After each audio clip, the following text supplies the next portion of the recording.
And here we go. Hi everyone, it's Lightsoul, and we'll do degree breakdown. So, let's pick this one up. Do it. Stop continuously drilling. Oil is So we need an explosion towards the end. 1, 2, 3, 4, probably something like that. No, a bit later. Okay, charge it. And liftoff. That's great. We need that one. Oh yeah, this one is hella satisfying. We need this one, if it will load. And this one. This one is quite good because it has a nice build-up from far away, and then it gets closer and closer to the camera, and we get a close-up of an explosion.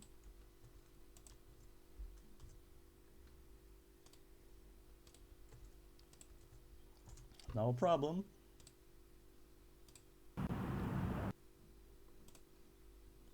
Gotta close this one for now, this one, and this one, and this one, and this one. And Go get clear, this understand, one Kevin? too. Yeah, okay. All clear. 1, 5.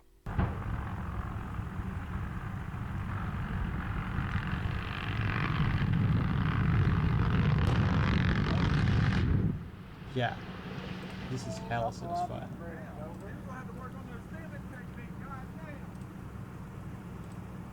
So we need this one. I'll record it and break it down from All clear. here. All clear, Frank. Alright, here we go. 5, 4, 3, 2, 1. Fire in the hole. And we'll take a screenshot. Let me grab it. And yeah.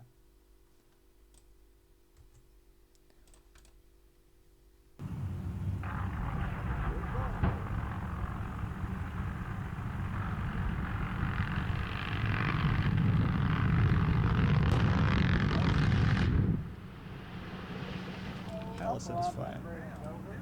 We have this one.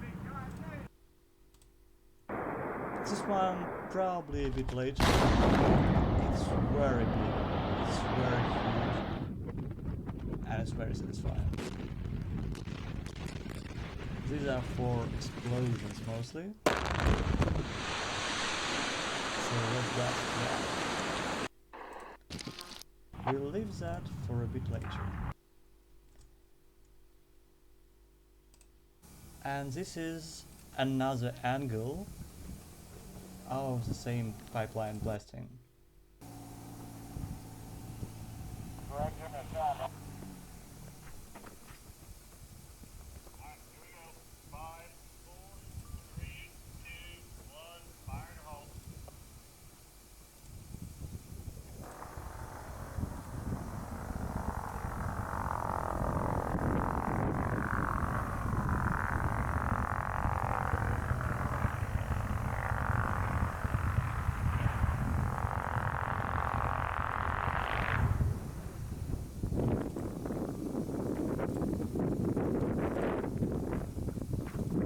And that's it. So, this is a preview. So let's go and talk about the basics.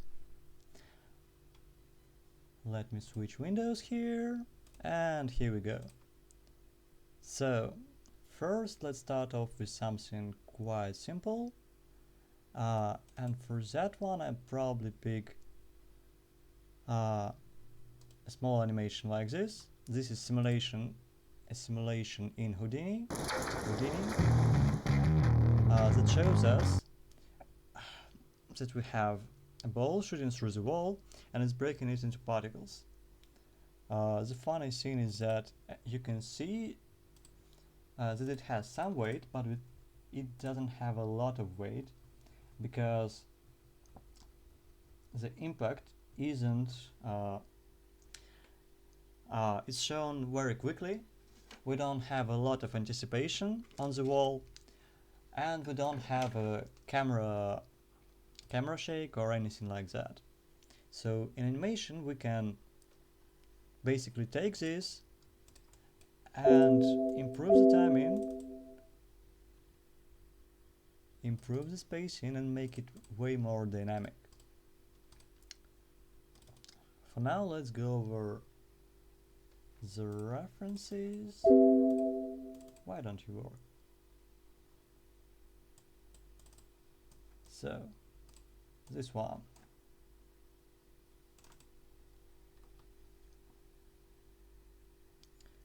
So this is something hitting the ground and pushing the rocks in a specific direction. The most important thing here is keeping the gravity and the variety. So as you can notice, everything doesn't follow exactly the same curve, and it doesn't have exactly the same timing and spacing. So despite that the speed and the gravity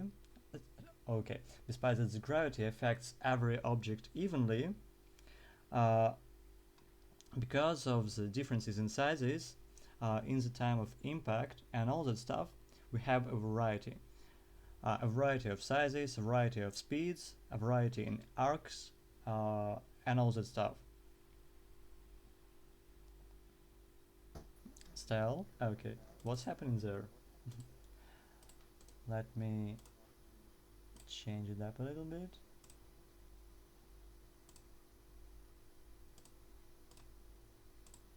Yes, yes, yes, yes, yes, yes. So let's look at it frame by frame. So first, we've got our cube that is totally not broken, but it is broken because in 3D, when we are doing something like that, we're always working with predefined cracks and all that stuff. When we are working in 2D, we should keep the form of this block and work on the motion. Then we've got the form slowly breaking apart, all the particles going in the direction of the impact, and they're following a curve, so we have gravity effect in this. And you can notice that some of them rotate and turn. You can also break it apart into smaller blocks. So for example, switching back to this one. So if we have an object, it breaks into different debris of different sizes, keeping the variety nice. And then we can break these particles into smaller particles as we go. And that's what most anime do. Yeah. So if we start animating it very slowly, for example, we want to animate a cube slowly not slowly, just getting bamboozled and destroyed. We can start like this, have a nice build up, because build up means a lot for the animation. Start defining cracks, but keeping the form roughly the same. And then we need to decide where each part should go. So we start with the bigger cracks and main points. Then we should have changes in form, so it starts getting broken apart. We're keeping it close, unlike in real life, because we need that build up. So to have a nice acceleration afterwards, a nice contrast, we need a slower start, so that the middle part, where it gets actually quite fast, is very contrasting compared to the start and the end of the animation. So we need that contrast in motion. We can watch some references to get the sense of it. Let's watch at more Disney stuff first. So here we've got a vase or some kind of vessel that's getting destroyed. First of all, we start with smaller debris going and shooting in all the directions. Okay, hope you'll join soon, Jigs. But the overall form is not very different from the previous frame, so it still keeps this overall form. Then this frame is basically some kind of anticipation, and only then we've got a significant form change and fast acceleration on the debris, on the bigger debris. You can notice that then it rotates 1, 2, 3, and as it's following the arc and it's following the stick, this wooden stick,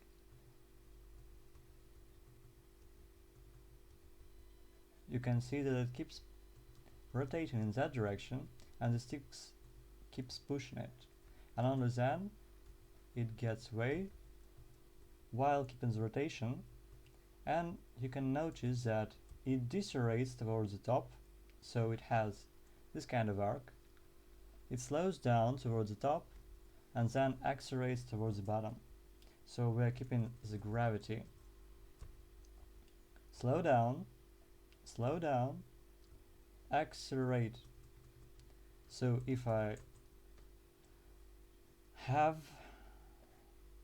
draw the center of this thing, here we can notice that it slows down and accelerate on the fall. So it's probably like this, but because it rotates, we get something like this. Again, if we look at any of the debris here, we'll notice the exact same pattern.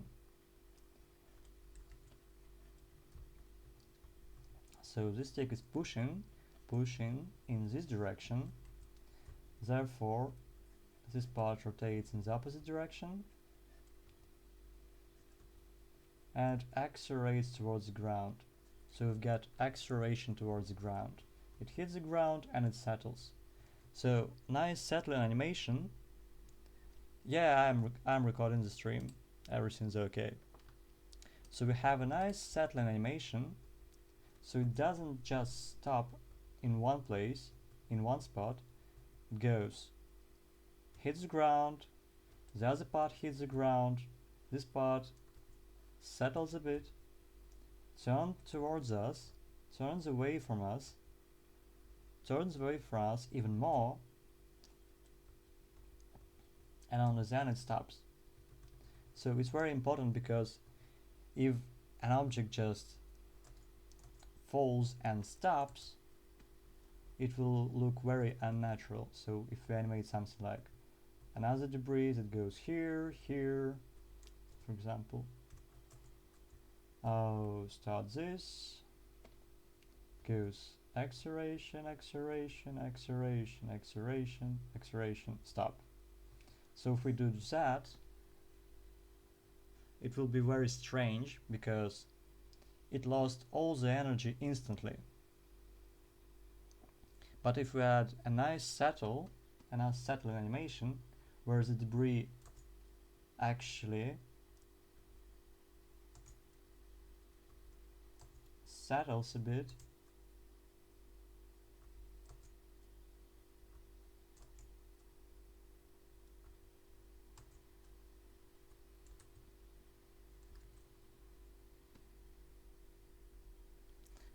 it's way better.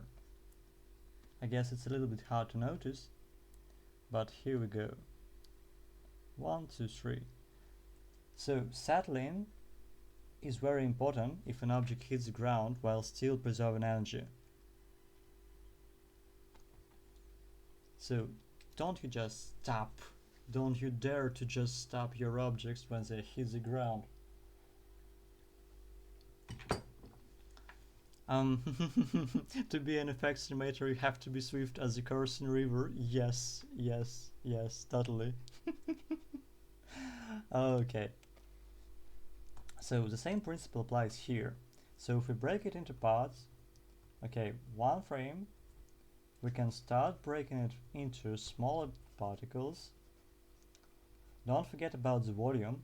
So it's not just a plane, a cube has the sides, it has the sides that we can see, so we have a debris there.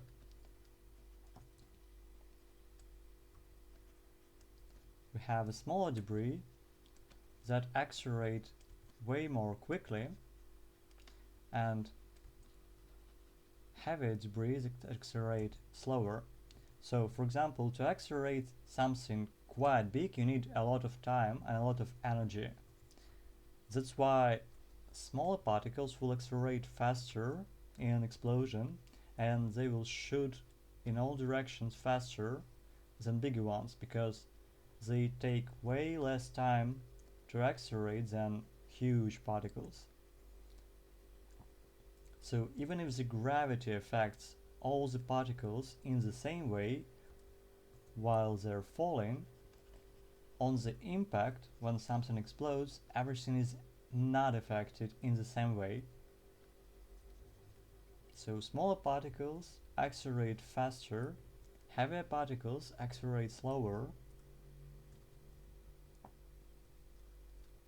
Then we can start breaking it into even more particles and accelerating them.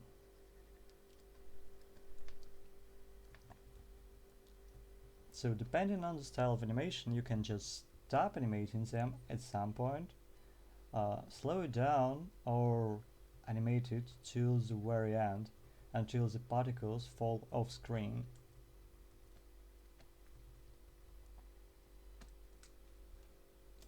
So let's look at a different reference.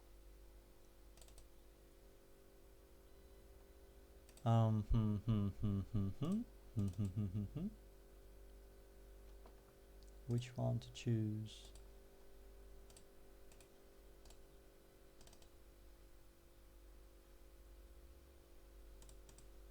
Not that one.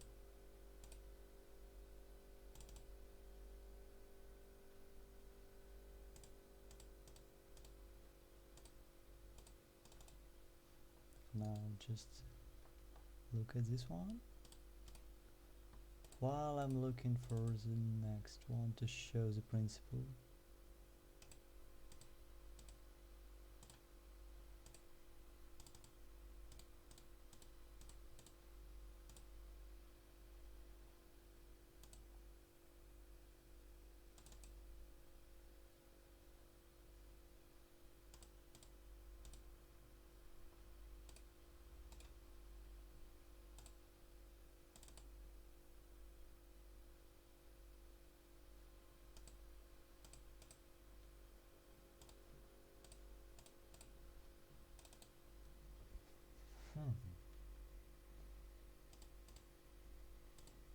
Okay, let's talk about this one.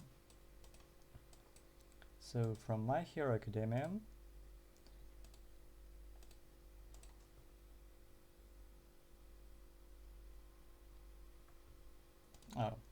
let's look through first, and then let's start with the breakdown. So the scene here is that we have a nice build-up, and we don't need to go all the way to the next frame. We can just stop here. Yeah, Nakamura-san is good. And you can notice the same principle. So we have a lot of build-up. Build-up starts way earlier than the explosion itself. So we've got starting, moving to this shot and this cut,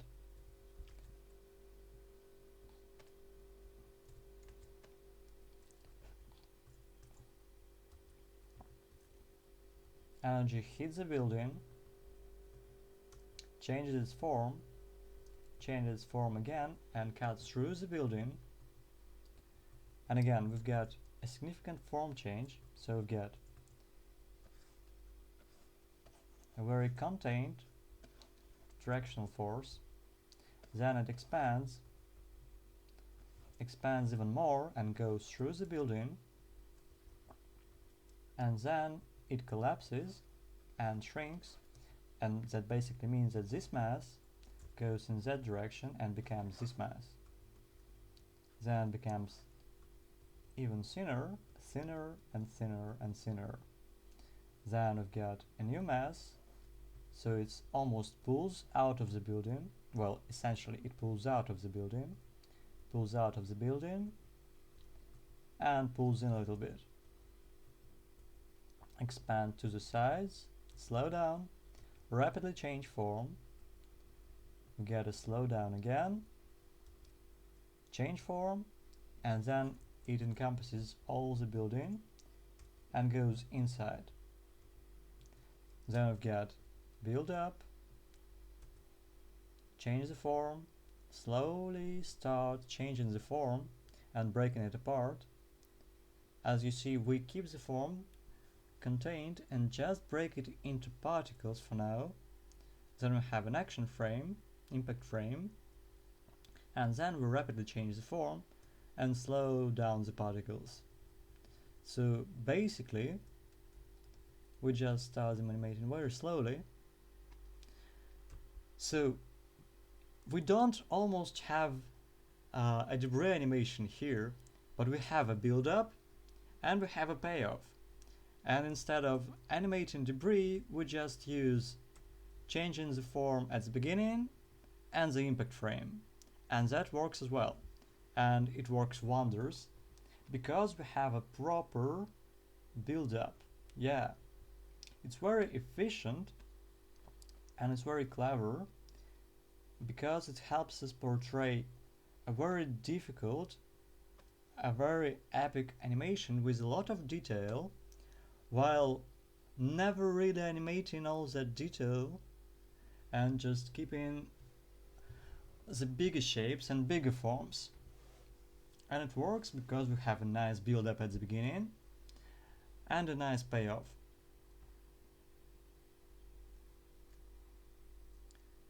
So this is a very stylized animation, but it still applies all the same principle. So we have some kind of build up at the beginning, then we have 1 or 2 frames, or in this regard, because the building is so big and the destruction is so huge, we have a lot of build up. So we start building up here, and build up takes like 50 to 70 frames. Then we have the beginning of the debris of the building cracking, and it takes like 1, 2, 3, 4, 5, 6, 7, 8, 9, 10, 12 frames.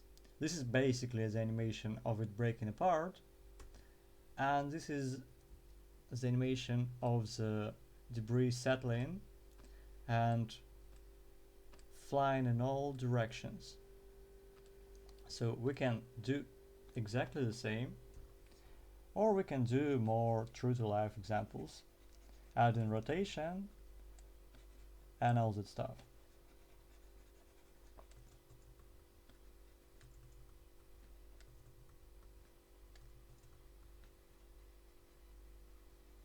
And no matter the animation or the animation style, the principle remains the same. So we have some kind of build-up, we have the start, we have the explosion itself, the cracking itself, or the contact with some kind of surface, or the contact with some kind of object like here.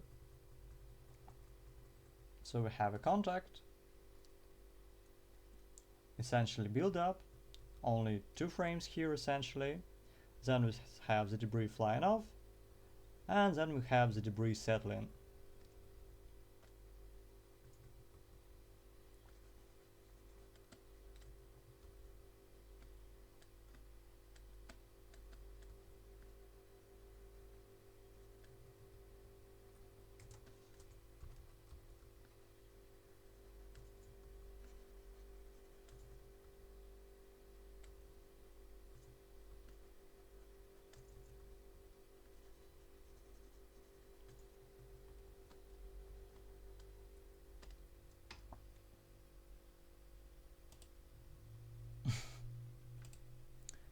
Let's grab the next reference.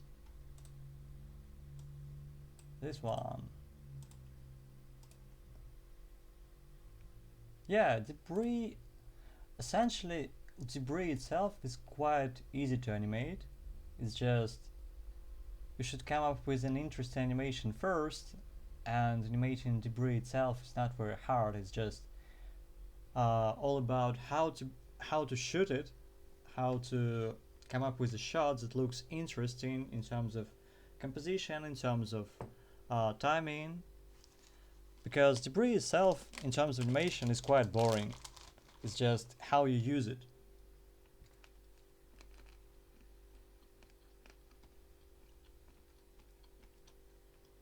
Like here.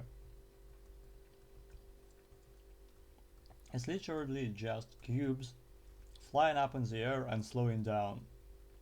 Nothing too complex. But they create nice composition, and they work because it has very nice build up and the fight before that.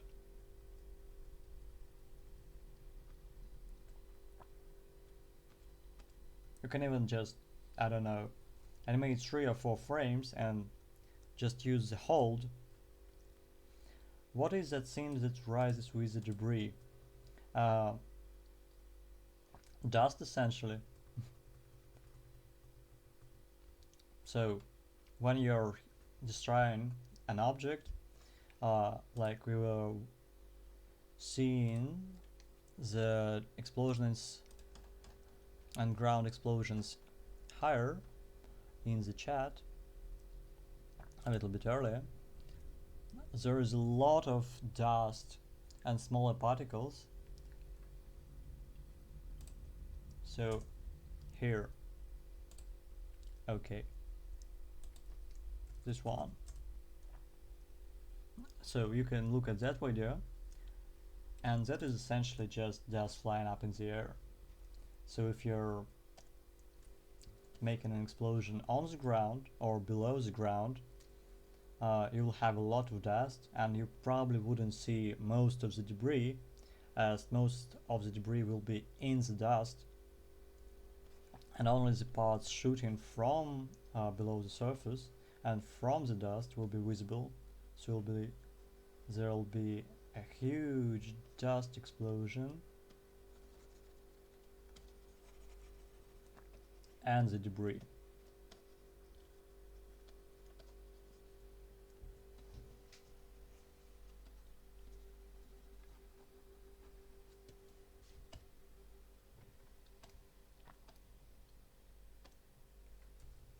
So basically these frames are just all the dust flying off, and then it goes to the sides, because Nakamura decided so. It's not a rule in this regard. Let's look at the explosion at the beginning. It's very good. So again, in terms of animation itself, it's not that hard, but the concept and the idea is very good. Let's look at that again. Here, stop.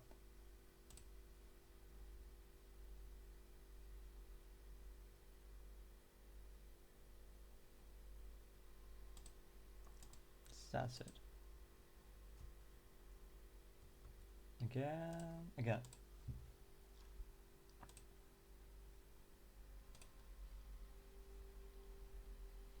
So the same principle here. So we have a nice, interesting build-up with interesting design of the light going on and off the surface. Very simple impact frames.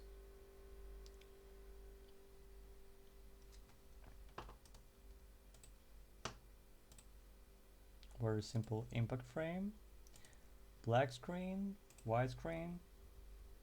Then we have energy going to the side. Then we have an empty frame, energy going in the opposite direction. Then again, in both directions, to one side more. in this direction, it condenses, disappears, and we have a nice interchange of the forms. So we go in one direction, we skip frame, we add a little bit mask here, then we go in two directions, then we go in one specific direction again, then we add some variety, and then we switch to the distraction. So this is dust kicking up, then we expand the distraction and expand it even more. Then we start kicking it all up, but everything is slightly angled and it has a nice variety here. So we have a bigger parts, smaller parts, parts that have slightly higher elevation, slightly lower elevation and angle, and everything has that kind of variety. We also have bigger smoke here, way more smoke and dust here, because it has water there, so it's basically foam. As you can see, water is spilling down, and we accelerate and slow down towards the top. And that's it. Yeah, nice reference. Let's watch that again. And yeah, I see another one in the chat.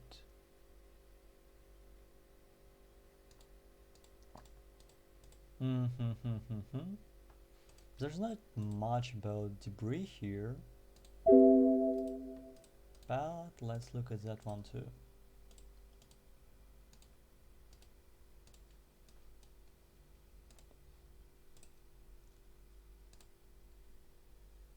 Okay. So basically, the most important thing here is animated background and animated smoke. There's not much of actual debris animation. It's mostly particles here and there, just to make sure that the smoke interacts with the surface in some way. So we hit the surface, and we need to show that the object interacts with the surface in some way, and it's not just all painted separately. So we get a nice hit, it kicks up instantly, a lot of particles up there, small particles, particles to the side. Then we have one frame of the objects flying off,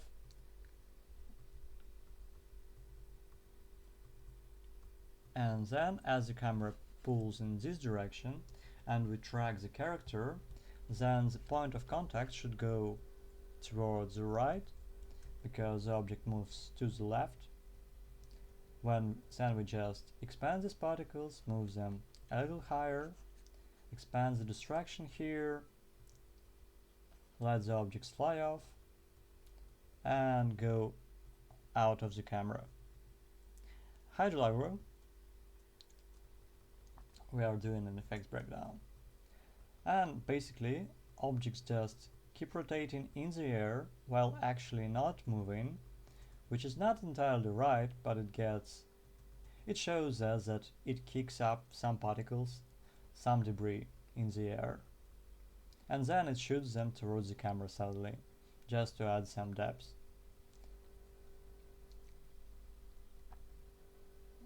So essentially here is just some objects flying up.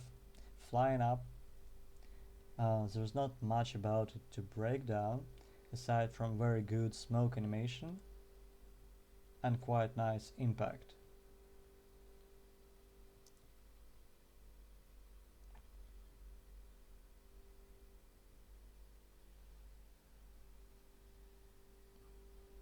The ground animation is on loop. So these are just like 1, 2, 3, 4, 5, 6, 7, 8. And as you can see, it's not properly colored on this frame. So we get the hole here, not colored hole here, colored hole, colored hole, colored hole, colored, colored, not colored. Yeah. This happens from time to time. Oh, it happens in modern anime as well.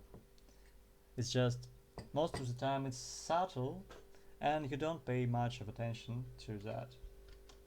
And if it's not something not subtle, then it's probably the sign that the production was kind of rushed. Yeah. But things like that happen. So we have small debris here. Stop. Oh yeah, debris just disappearing. 1 debris, 0 debris.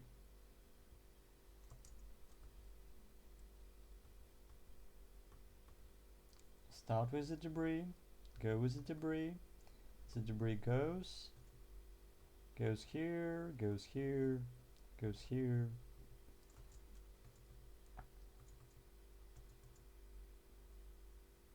So you get some particles. They're not following the gravity really. They're just in between and they break apart. And they kinda slow down, but in some frames they don't. So what actually should be happening is that he kicks the ground on the frame. We've got a particle, an object breaking up. It shoots in that direction. It shoots in that direction. It slows down towards the top. It may break into other particles in any point here and here, and then it should accelerate towards the ground. Maybe not that fast. So that's essentially what should be happening. But if it's some kind of full-fledged animation with no limitations, an unlimited budget. What happens here is mostly objects just flying off and turning into small objects, and that's okay as well, as until it works.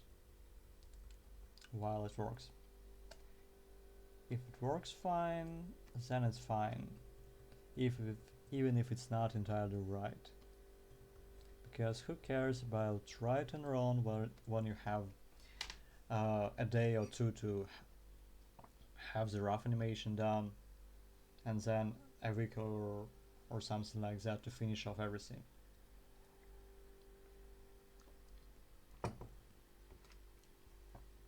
So you can see that it has some nice rotation, and that's a nice touch here, but the debris don't slow enough when they're shooting up in the air, so they kind of preserve the speed, and that's not entirely right. That's why they're a little bit weightless, and they never actually fall down quite well. Okay, next up, we've got the next contender, and the next contender is where is my folder? Oh, here it is.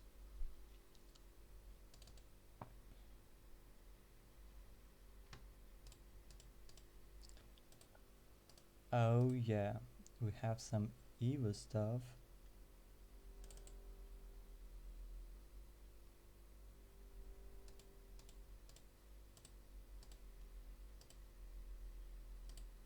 Oh, okay. This is not exactly just a debris animation. It's a combination from this to the end. So again, oh yeah, this one's nice. 1, 2, 3. So again, we have a nice build up. We prepare the viewer for the impact. Then we have some nice impact frames. And then most animated dust. We don't have a lot of debris,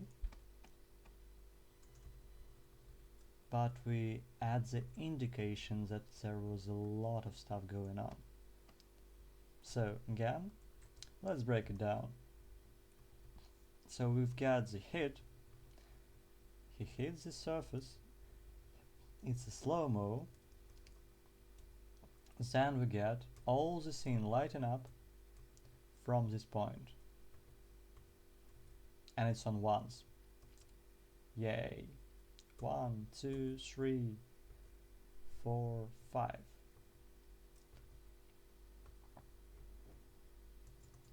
Then we turn it back into its original shape a little bit before breaking it apart.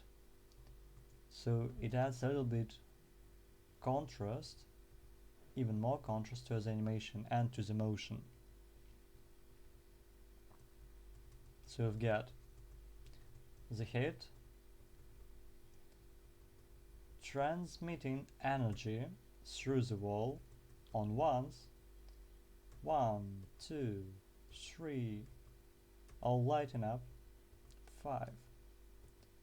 Getting back in its original shape a bit. Anticipation. Then we've got a change of form. And then we go full on impact frames. Black, impact frame of the explosion.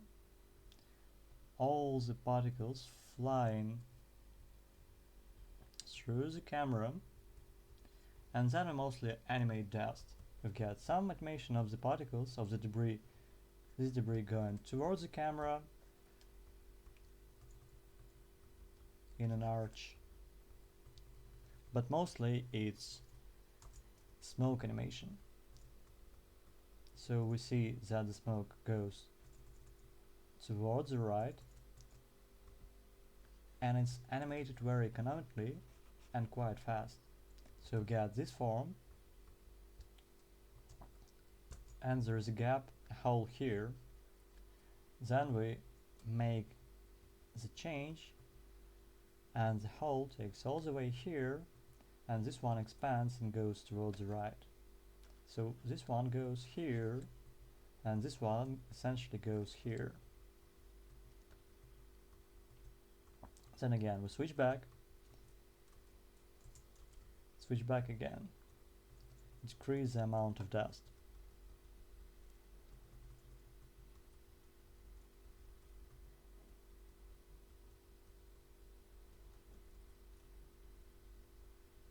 And then we have a nice camera animation, nice background animation, where we fly off like this and rotate. So we've got rotation, we start like this, rotate slowly, and we are moving to a different angle while keeping the smoke animation going inside and up here. And then we got a slow motion of the smoke going up a bit. And that's how the scene essentially works. So have a nice long build up, impact frame it, destroy it quite fast, and then have a nice settle animation and a nice camera change.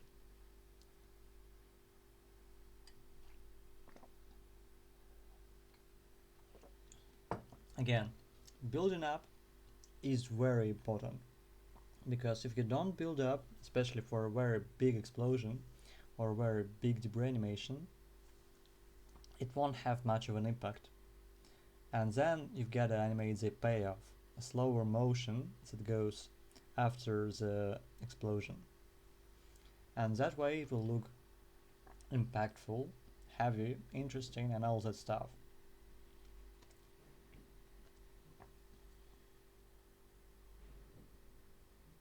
Oh god, I love this background animation here. So beautiful. Let's look at the next animation. Yay. God bless this. Oh yeah, I know this. Let's take the time to load it. It's so funny and so good. Okay, from this frame on, God, let's reload it again because it's too heavy. 457.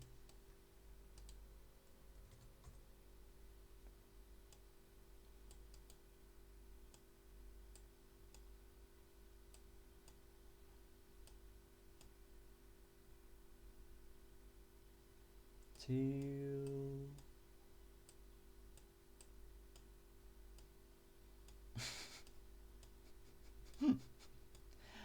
oh god, till 520 for example. That's manageable for my computer. I hope.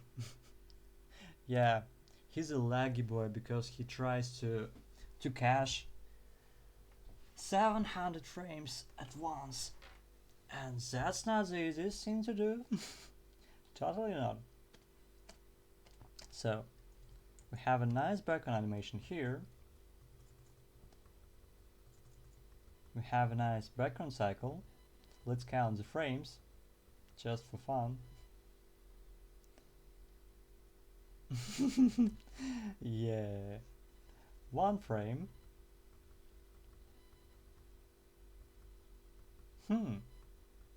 More frames than expected. Definitely. Okay. One. It goes here. Then we've got this shape.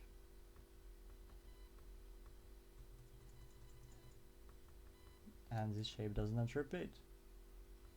This shape.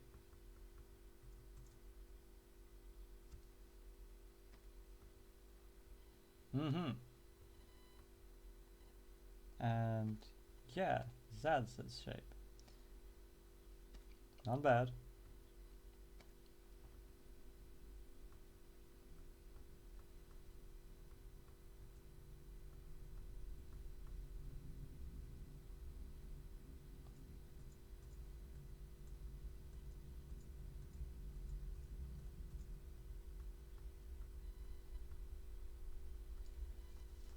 Debris is animated on 2s. The background moves on 2s and on 1s. We've got from the 3rd to 14th, 11 frame of background animation, probably even less. Then we've got a nice animation of debris. It got a nice change of form, change in shapes, moving objects to right and left and keeping the form more contained. This goes to the left. Then we've got this mass, it expands and goes back. Then we've got a new shape, and we're keeping the shape changing and moving in the right direction. So as long as we keep the form changing in a more or less logical way, it works.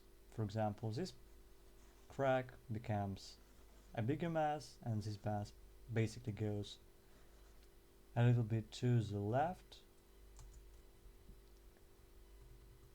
and we've got a nice expanding debris here. So it goes up, it expands, falls down, and turns into smaller debris. Again, I've got a nice essentially wave animation here, where the wave starts, it expands, goes up, and becomes a full-fledged wave. So it was 1, 2, 3, 4, essentially, and so on. Then again, we have an on-camera debris explosion. So we start with this shape. Let's track some of the debris. Then we've got acceleration of the debris, accelerate it,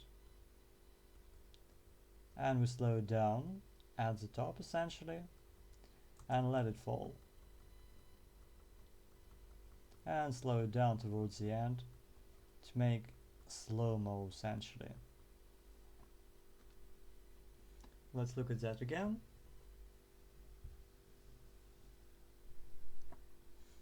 So you can see that it animates quite a lot.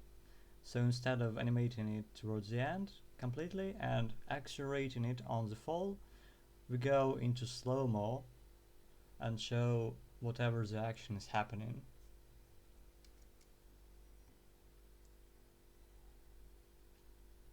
It's not right from logical perspective, but it can work as a nice payoff after the big explosion with all the stuff going on.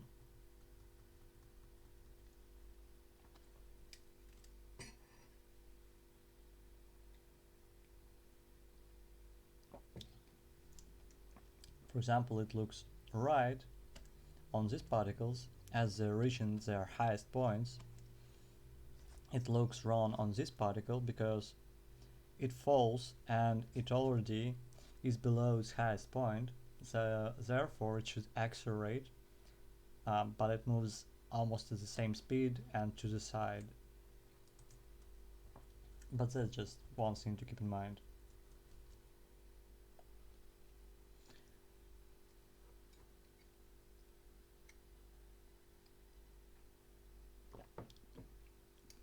Also, we have a nice smoke animation.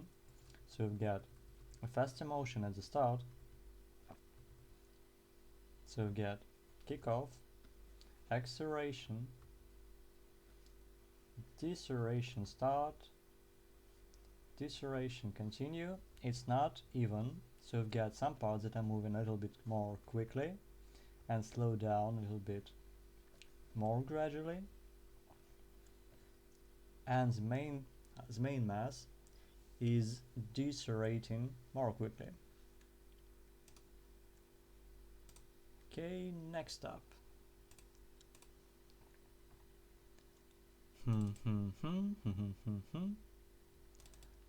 Next up.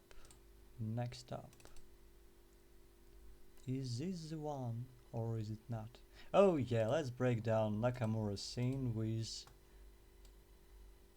the final fight.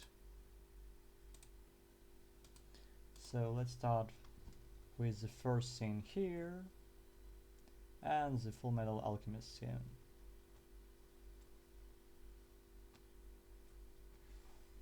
One, two, three, four, go. Oh god, laggy boy.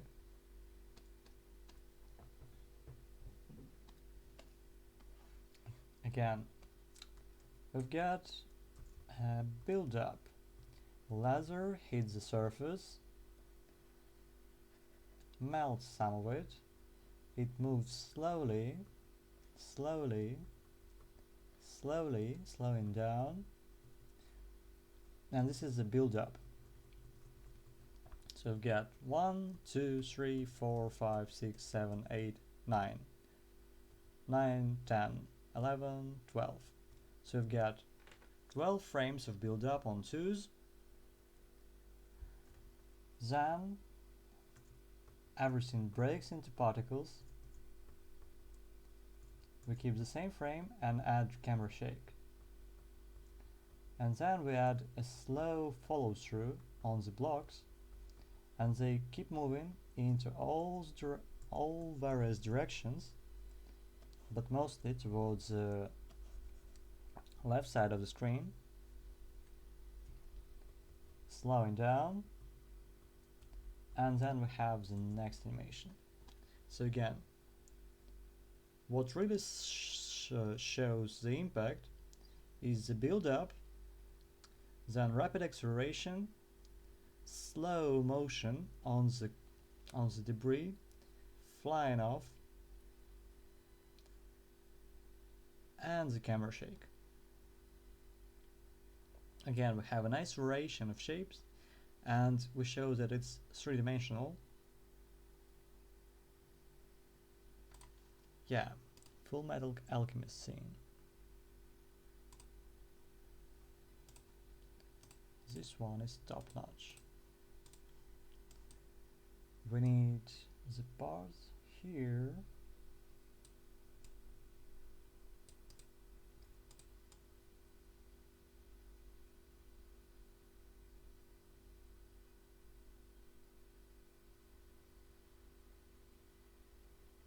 And here, for example. So, same principle, only in this case, instead of anticipation, we have the previous frame, and we know that the monster is going towards the camera and following the character, and the character is running away from something. Then we have a camera shake.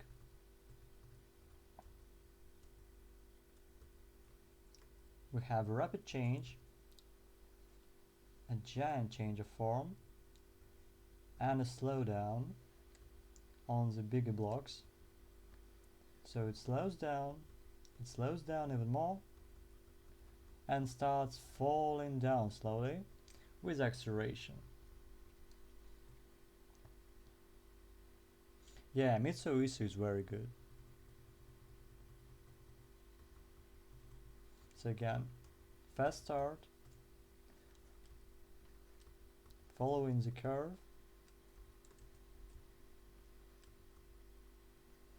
this particle slowing down, accelerating while it's falling,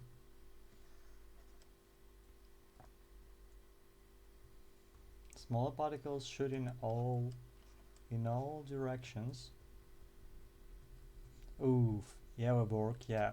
We've got some Eva clips. I haven't got the layout and keyframes for that one.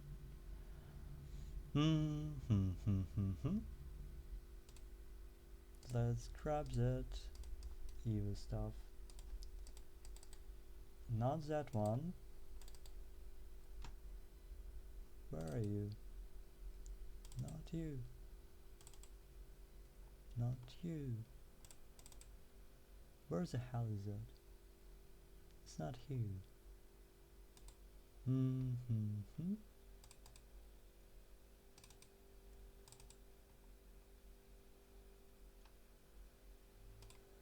Not that one.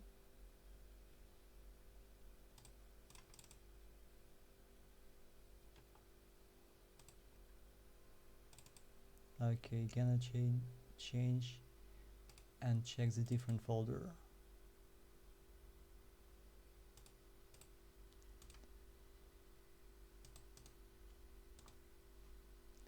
So let's break down this. So it slows down towards the top and starts falling back again.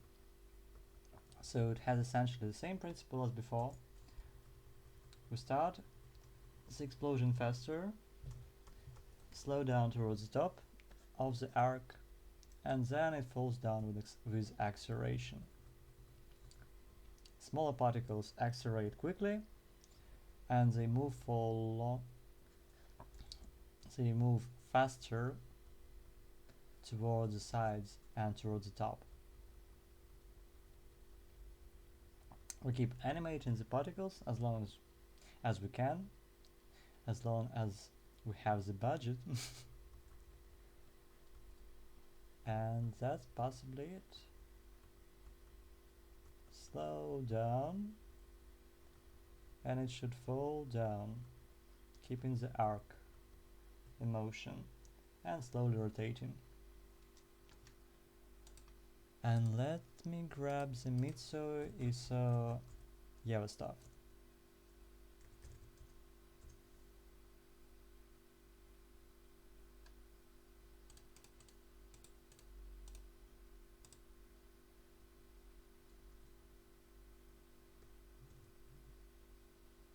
Oh yeah, oh yeah, oh boy.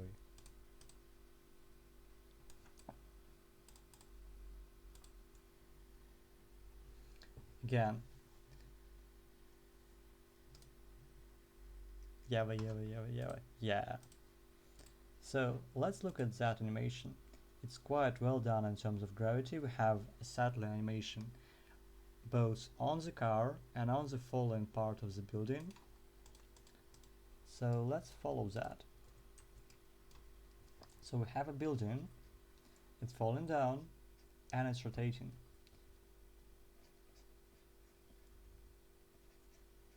So it falls down,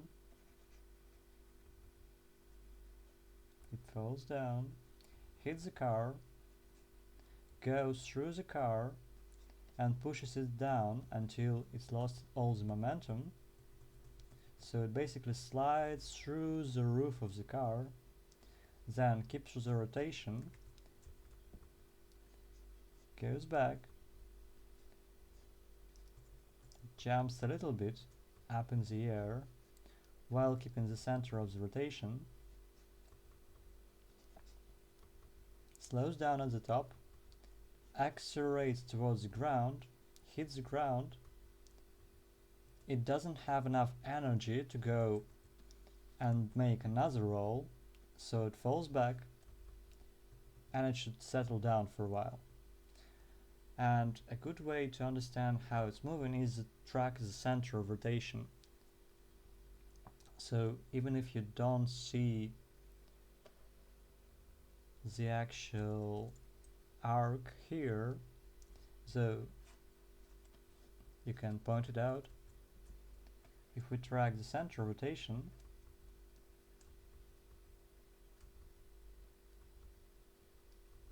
it becomes a little bit more cohesive.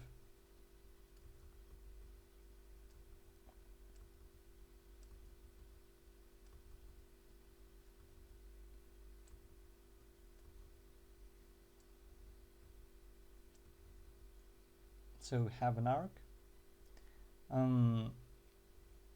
In reality it will be a little bit different in here most of this, so it should probably go like this, and then it will work even better in terms of realism. But as we were working with stylus animation, this works well as well. And I really love the detail on the car. So it hits the car, I've got a shadow of the building on the car, it hits the car, pushes it down, then the weight of the building rolls to the left, and the right side of the car goes up because of that. Gas night distraction pushes it even more to the left, so the car goes even more to the right.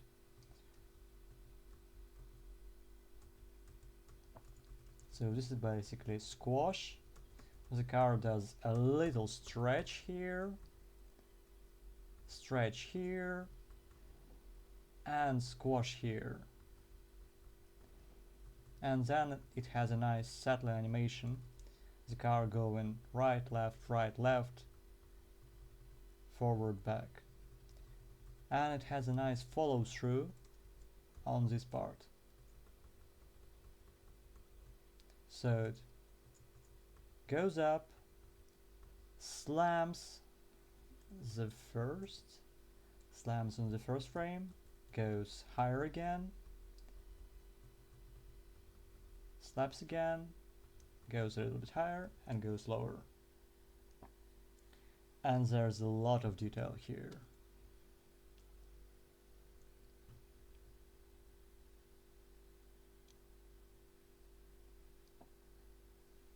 Yeah, the start bothers me a bit because it lacks that slow start. Yeah, it takes really a long time to bounce, and that really shows the weight and the impact. And if we had a little bit of that at the last part of the animation, that would add even more weight to that. It lacks a little bit frames at the beginning, but that's understandable because we have a limited frame rate and it's connected to the previous cut. But basically, if we add some frames here, it shows that it starts slow and it's very heavy, so it's very hard to move, and then it accelerates. It will hit even harder. Yeah, the start looks like zero gravity because it is zero gravity. As we've seen, it doesn't have that nice arch of deceleration at the top, acceleration towards the bottom. Instead, we start faster and slow down towards the end, instead of slowly starting and accelerating towards the hit. So if we change that, everything will be more realistic in a sense.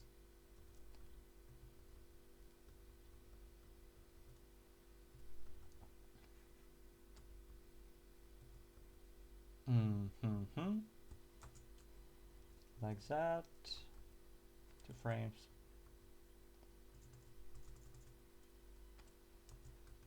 One, two, even longer.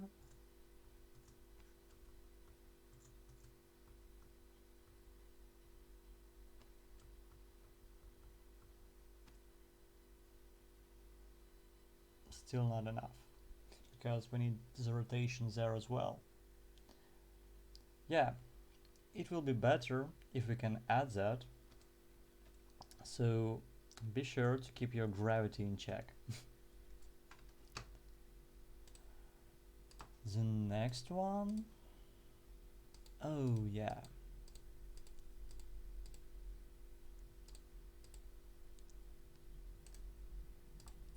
it really sells weight, but mostly because it has some nice camera shakes. Why can't I use that? Okay. 1, 2, 3. This animation here.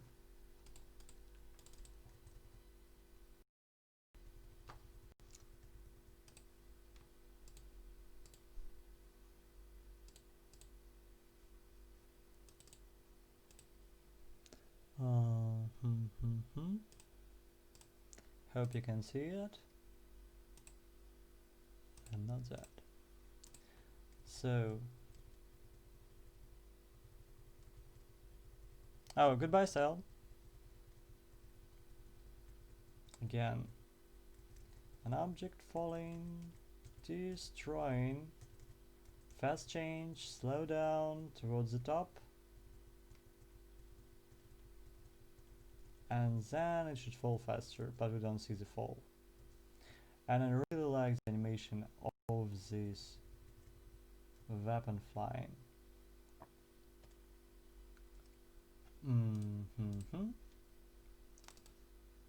Let me grab my epic pen.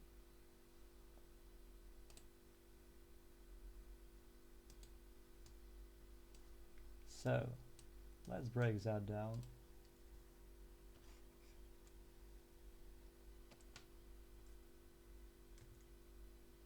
So we start here, rotate it, and keeping the rotation here is very important. It means a lot, and it really sells the motion. Then we accelerate it towards the ground.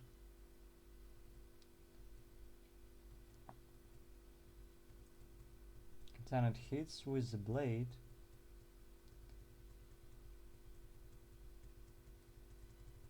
And we get a nice camera shake. And again, it first hits the ground on the right, goes to the left,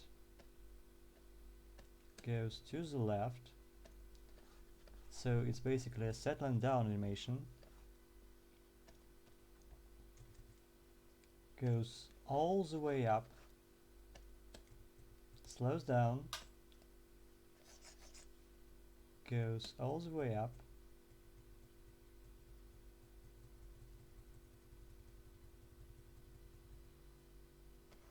so it's very heavy, and because it has so much momentum,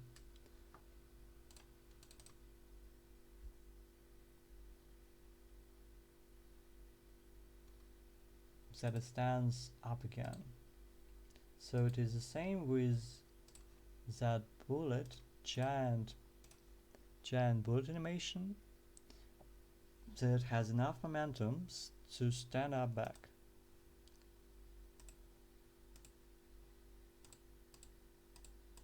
And I saw a different one to break down. Oh yeah, at the end of the same scene we've got a nice animation as well.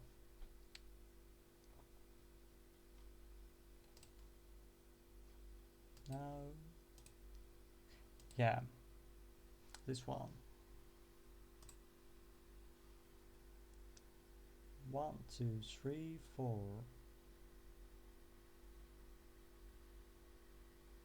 Not here. Here.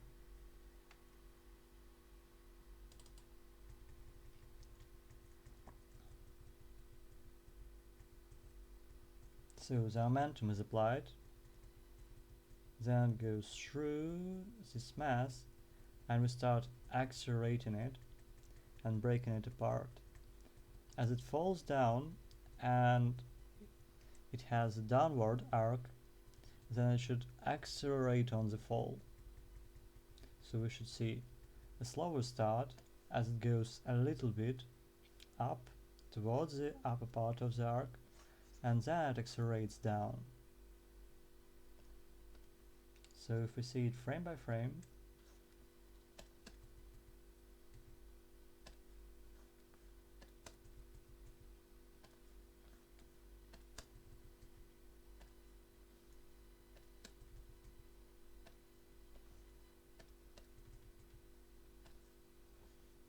you can see that it's not only deforming, but it's not deforming universally and evenly.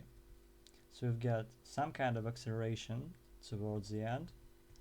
We've got the grass and the trees keeping this area intact,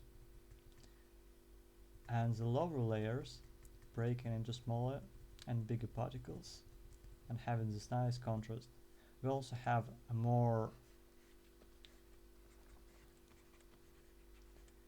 a harder level, harder rocks here that are way harder to break, and they are keeping their shape,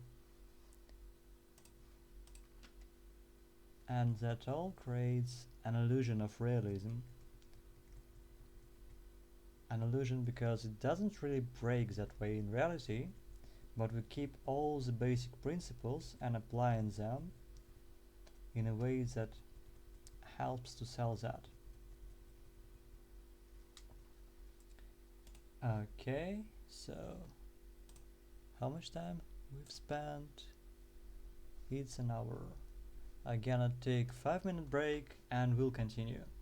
You can send more references to break down and more suggestions.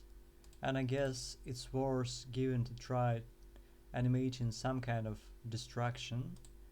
We can do more simple stuff, or we can go full on realism or full on distraction if you want.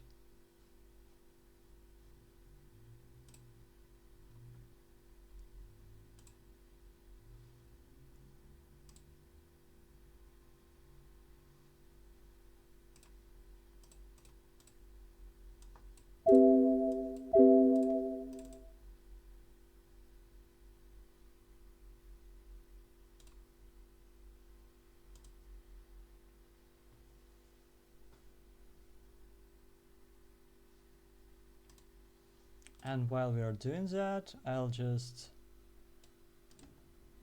play the compilation of all the debris animation, and you can pick and choose some references to break down. Let me grab it.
And I'm back at it.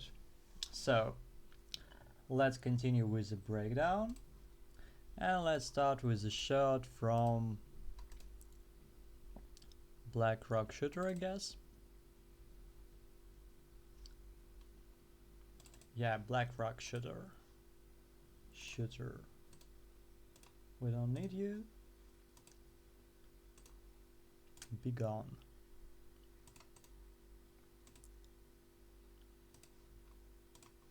So, Black Rock Shooter. It has a nice Nakamura-esque animation. We have a nice build-up. Again, we keep the form of the object intact while moving the blades, essentially in this example, over the form, and adding the camera motion here. And on the end we quickly break up the form, accelerate the particles and slow it down again. So again, we go from build up 1, 2, 3, 4, slowly animating smoke. We start slowly breaking up the form, accelerate it quite fast, add the dust animation, accelerate it even faster, and start the slowdown. It doesn't have a lot of frames here, but it sells the motion because we have all the build up on these frames. So it's a lot of build up again, which is like in most Nakamura animations. Then adding the smoke, starting accelerating the debris, accelerating even faster and breaking it to the sides, and then slow it down. Again, same thing here. Slow motion, acceleration, slow down, acceleration. And notice that the timing is different for different parts of the animation, for different particles, so everything is not happening at once. First we start with the distant parts, breaking apart, then it gets closer and closer to the camera. And we get a nice timing, a nice difference in timing and staging. And again here, it's a nice silhouetted animation. It doesn't really have any of the physics there. Some of the particles just appear out of nowhere, and it just slides to the left, almost evenly. But the first bit is quite good. Again, when you're working with particles and with debris, it's mostly about staging and about how you place it, especially in anime, because you don't animate it fully, so it's always about the way to cheat it, to make it look good with animating as few frames as possible.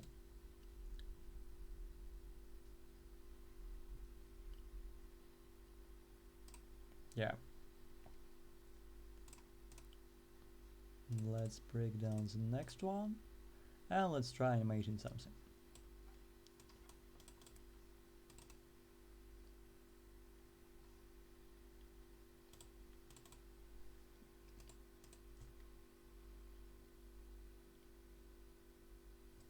Again, start with the form, accelerate it, then we have a slowdown, some of the particles, keeping some of the particles in the air, keeping some of the particles falling towards the ground.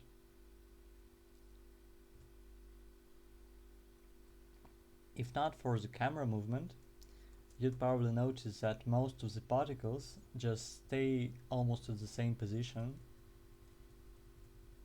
Like this rock, for example.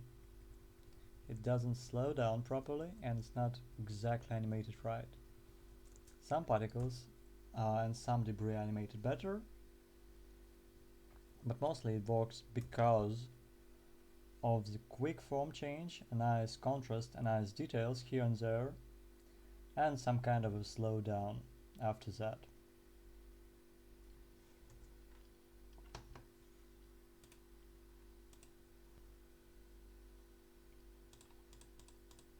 So if we look really close, you see that we go from nothing to a broken apart kind of ground. Then we break some other particles into small ones, and then we just keep it going in some direction and slow it down. Oh Jigs, hope you get better. Take care. You can always watch it in recording, so don't worry about that.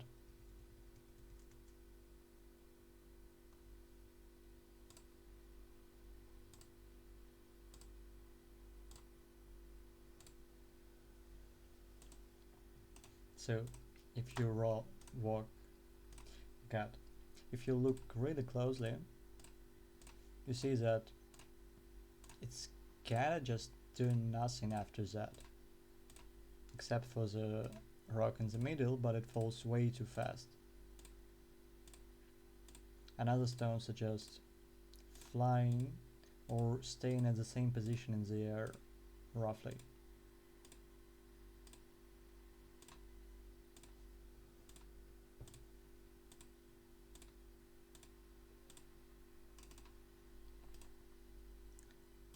So let's try to animate something. You can animate alone or suggest as references. Yeah, I see animation notes that you send another one.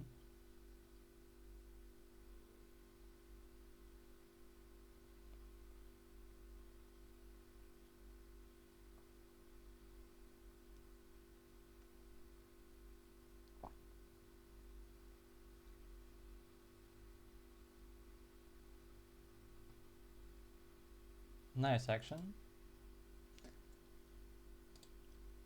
and nice staging. Yeah, you can speed battle alone. It's up to you. I'll just try animating some of the debris. I suggest trying to animate an object being destroyed from the inside, and something falling on the ground and cracking. These are quite good exercises, especially for the start, and then you can probably think of a scene or something involving debris. If you have any questions in the process, of course you can ask me about it, and I guess that's a better way to apply our knowledge here. How about that, guys?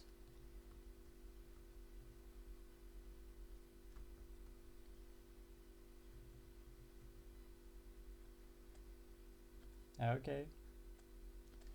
Gonna change the window in the recording. Oh, changed it.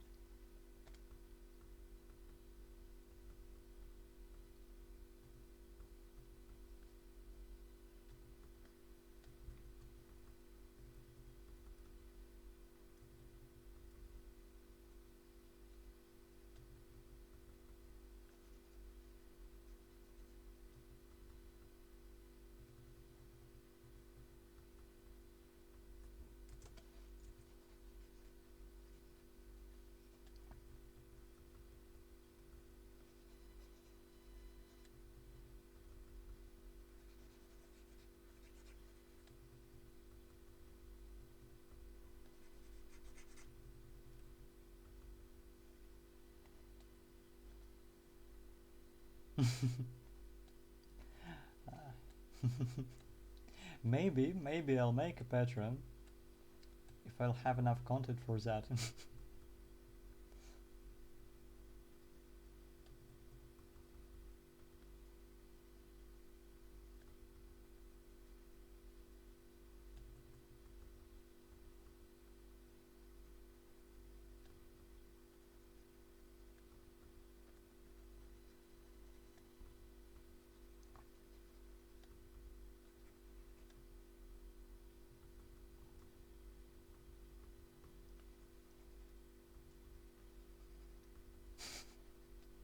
But I only have live streams. I don't have anything else.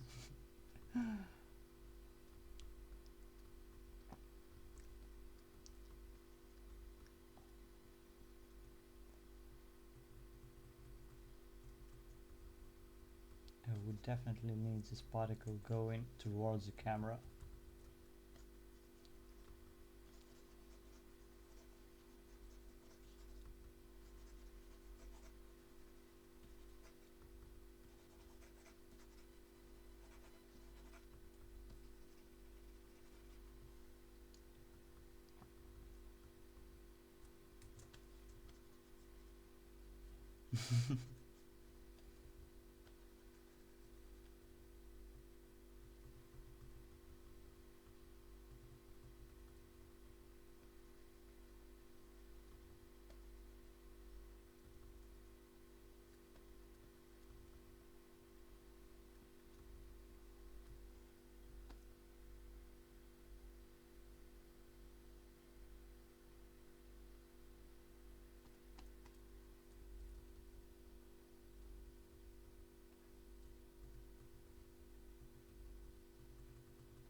We can kung fu. Of course we can kung fu.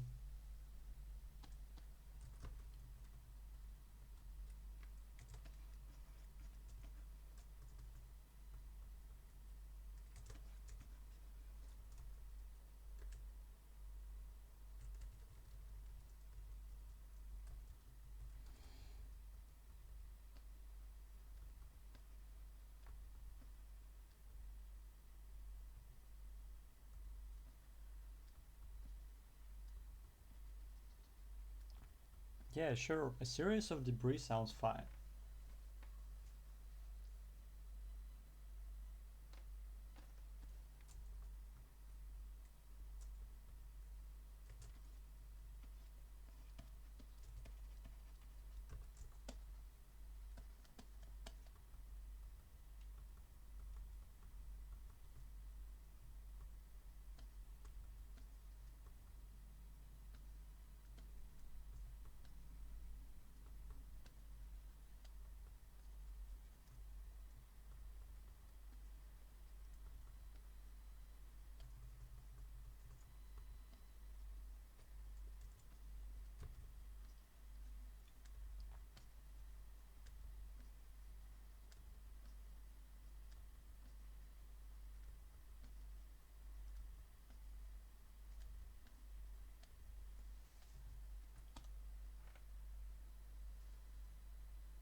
It is the dumbest way of adding anticipation. So it's basically the blades that Nakamura uses and the anticipations that he uses for breaking the blocks. Chips is the so basically the object starts by breaking into bigger shapes and then it explodes. So that's basically it. So it's the same principle as here. Bigger bits first and then explosion. While in reality it goes straight like this.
Yeah, we are doing practice. You can come back later.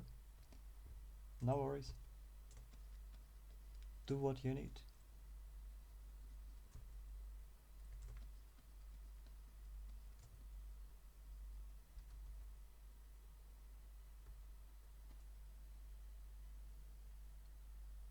Yeah, this feels better.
Oh, Soul is good. I watched Soul.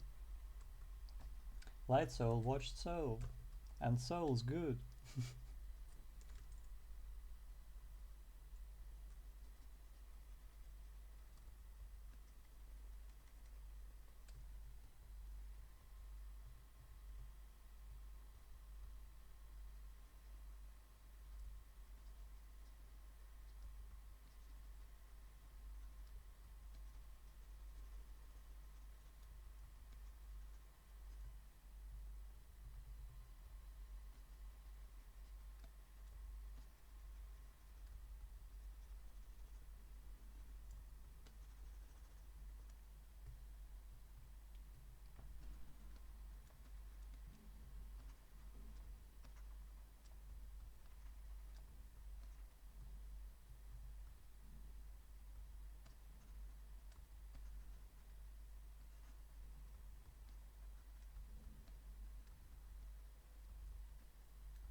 I don't know.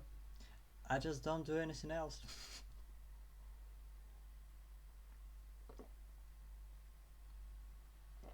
I definitely have the same amount of hours every day.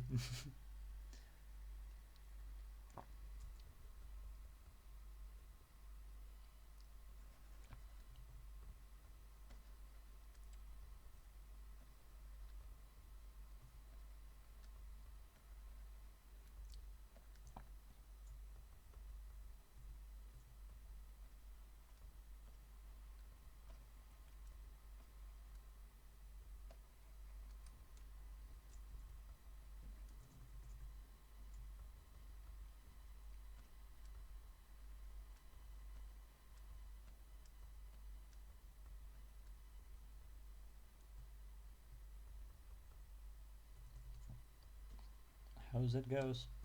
There's no secret, Panda. There's no secret ingredient.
haven't yet fully seen Great Pretender.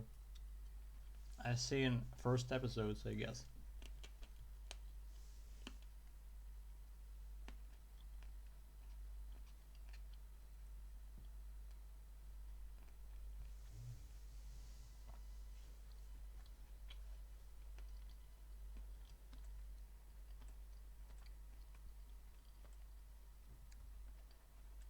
Yeah, I really like the style there.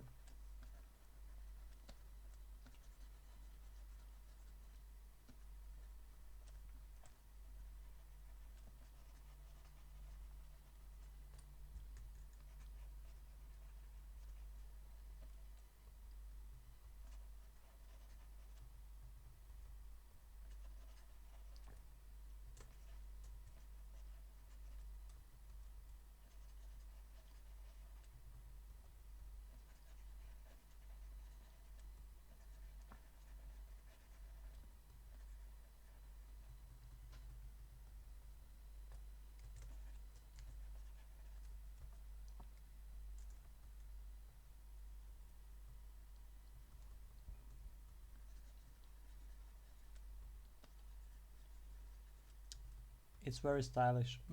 Is it a good reason?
Oh, you're using the trump card. Mother's Basement Radio Essays. You sneaky little Tushar.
Dun, dun, dun, dun, dun, dun, dun.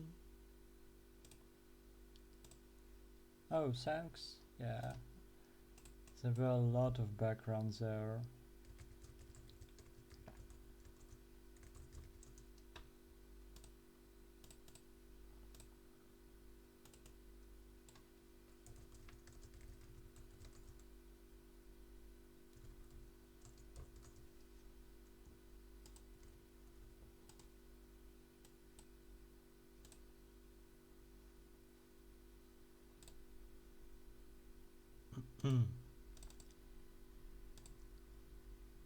So, so, so, so. So that was an hour or so? No, it was 40 minutes or so.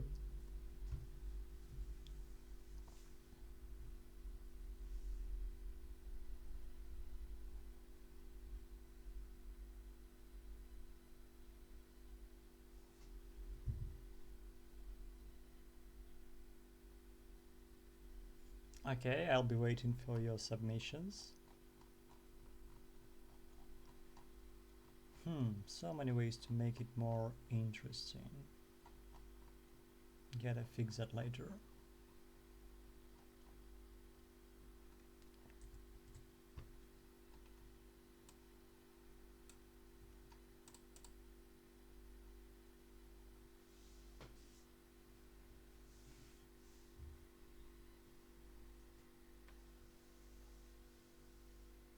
Oh, now I've gotta do the one that kind of hits the ground and then turns into debris.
Boom. We need water. More water, please. Okay, so what to break next? What to break next?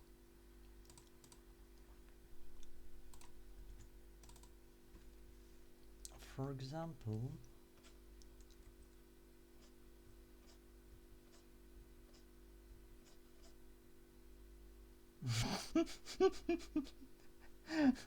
I can't break your bones, and this is a very questionable suggestion. It's like, who even does that to people?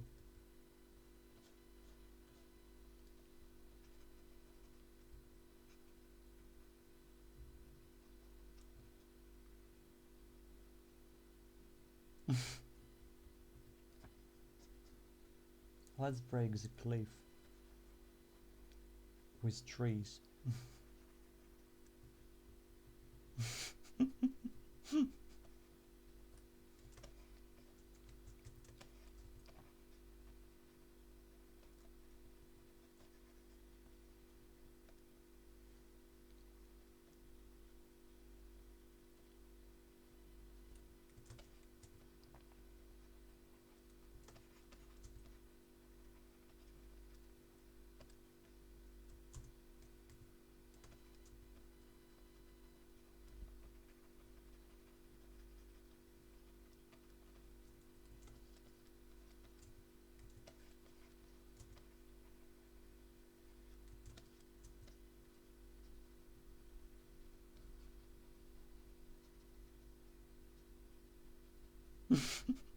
I don't know what's happening.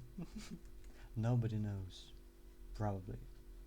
It's a Christmas stream, but instead of Christmas, we've got distraction. Oh god, New Year stream, yeah. Christmas, New Year.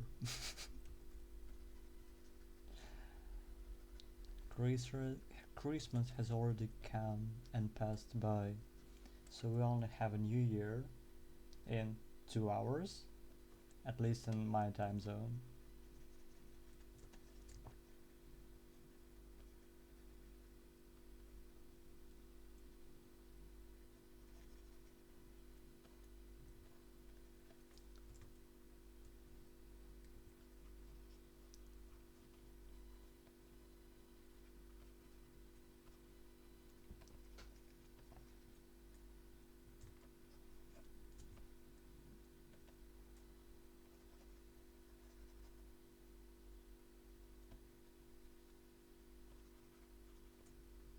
Oh yeah, yeah. Japan is 15 minutes, or they may be even having Christmas right now. Let's check. Yeah, 15 minutes till Christmas in Japan.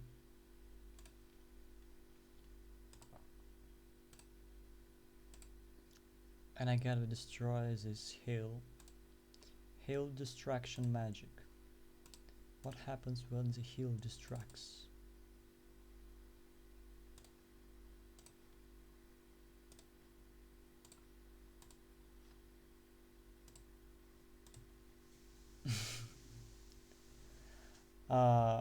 Would I do Christmas art?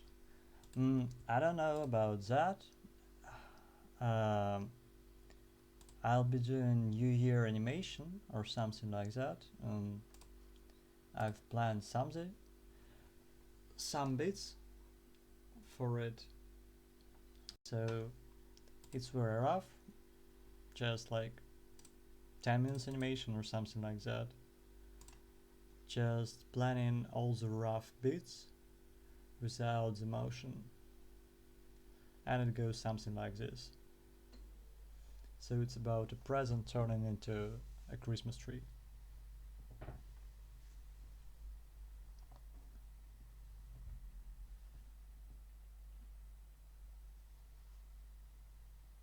So it's mostly rough planning, nothing really interesting for now.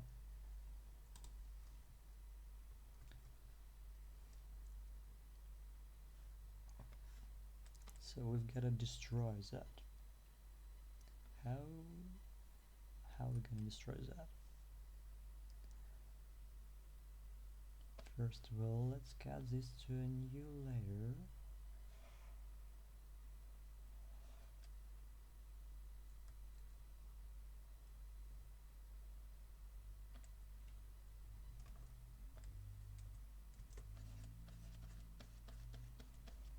Nice.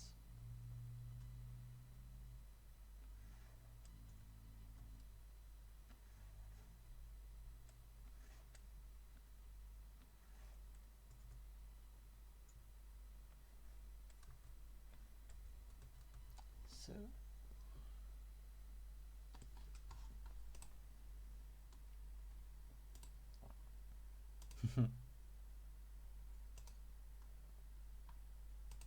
nice and fun animation. You can push the forms way more than that and use some of the lessons and some of the advices that I gave in the underwater explosion session. So let's do some drawovers.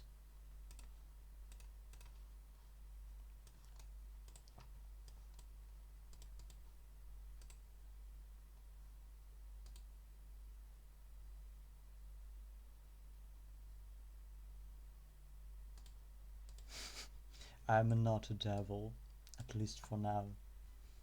My real power is not released yet.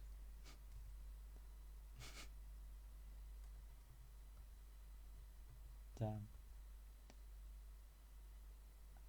hadn't caught what was someone trying to say.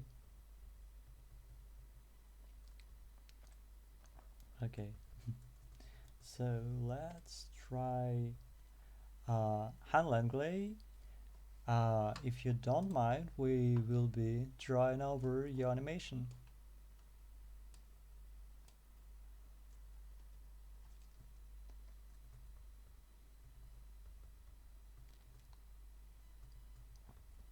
So let's push the forms. So the explosion starts from the center. So let's keep that direction.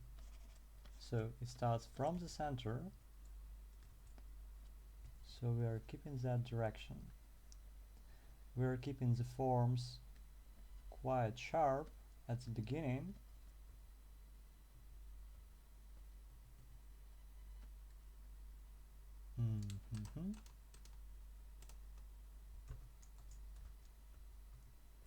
Hell yeah. But yeah, we are keeping forms quite sharp at the beginning. Then we expand it and making the forms more smooth and rounded. For example, for 2 frames, smoothing it out even more in places and keeping it more rough and fast in other places. Soften it out even more, slowing it down. As you can see, with each frame we slow down even more.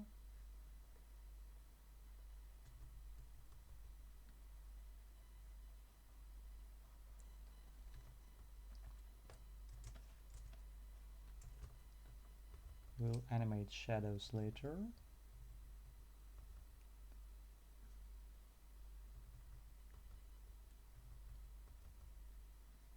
Slowing it down.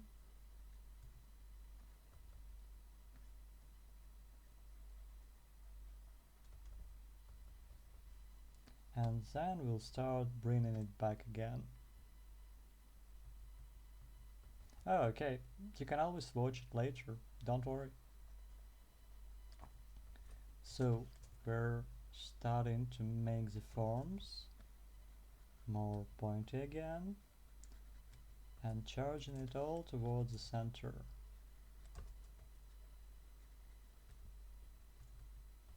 Not moving it too fast at this point. We're gonna accelerate it a little bit later. Yeah, and that's when we started moving it faster and accelerated it towards the center.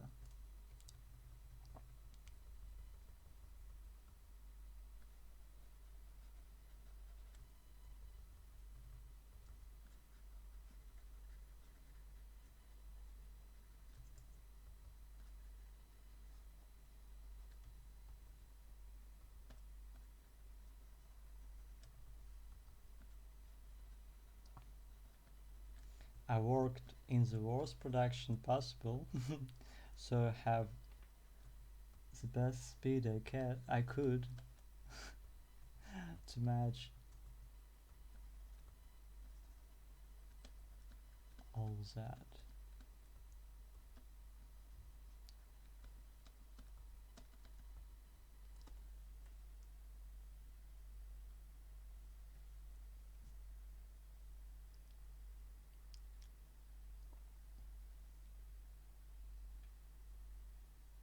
We can probably add just a bit more motion here.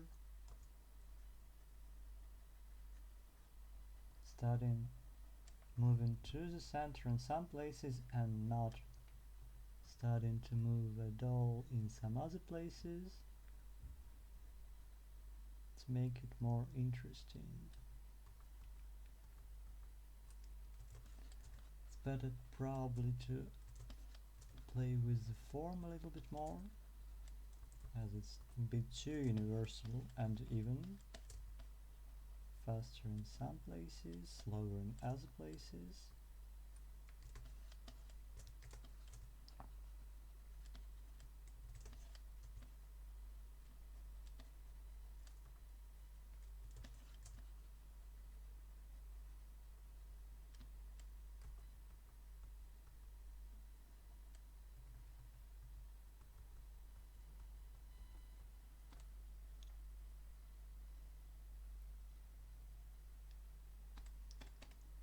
do I see that? Yeah, because of that.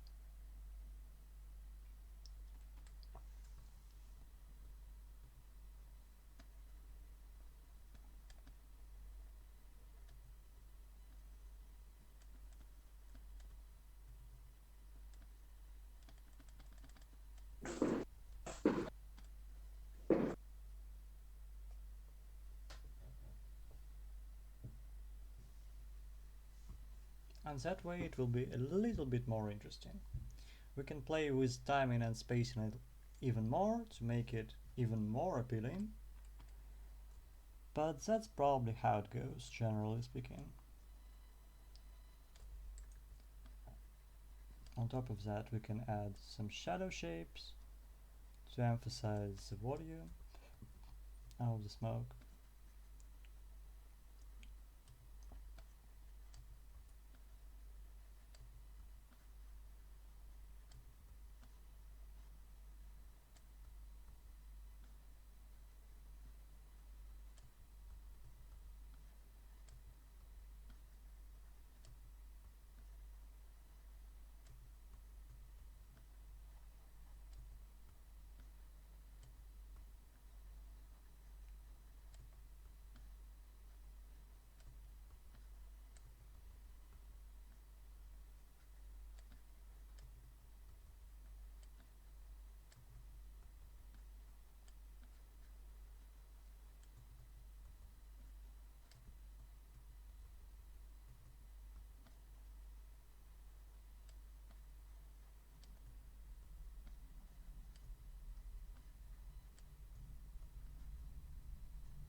About small parts, you mean smaller debris?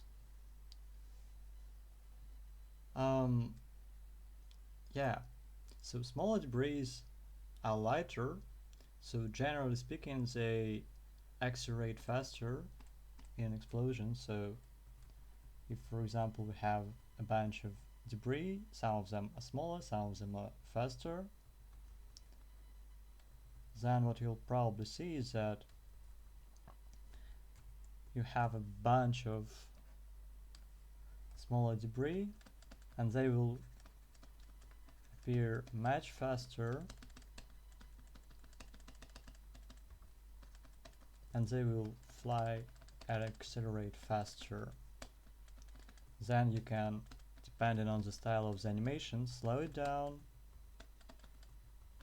and keep them around the form or go off screen.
In this animation I would probably also add some variety to the debris to make some parts smaller, some parts bigger, and all that stuff.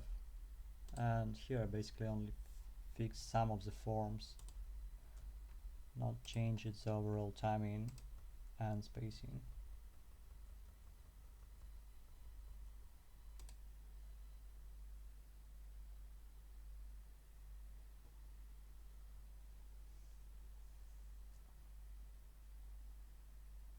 It's also probably worse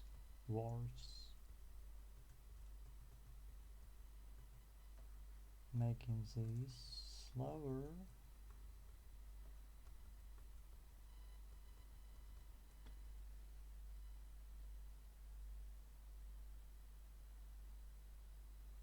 And adding some frames there as well to make that middle part really hit hard and slow down, and then accelerate to give more push and contrast. Yeah, of course, I don't mind.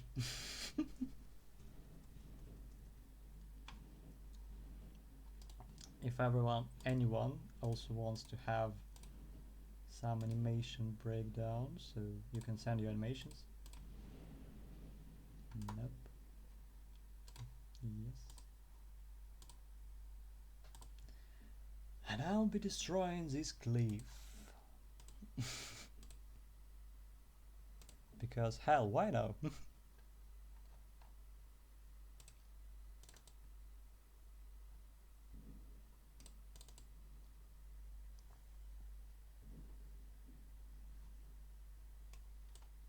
Not that one.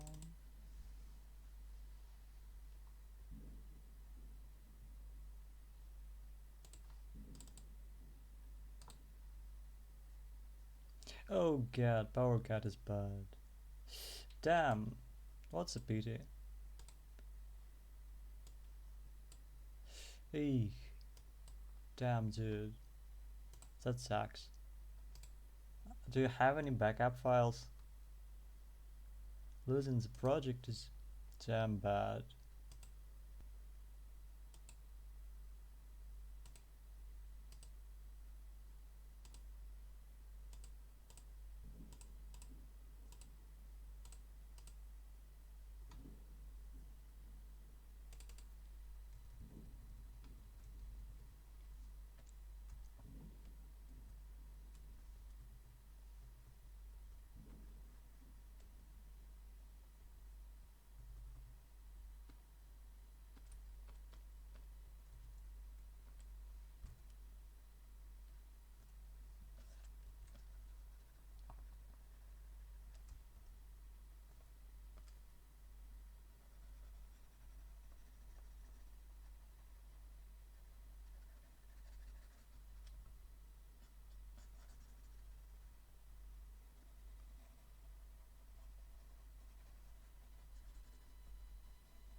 Oh yeah, pink.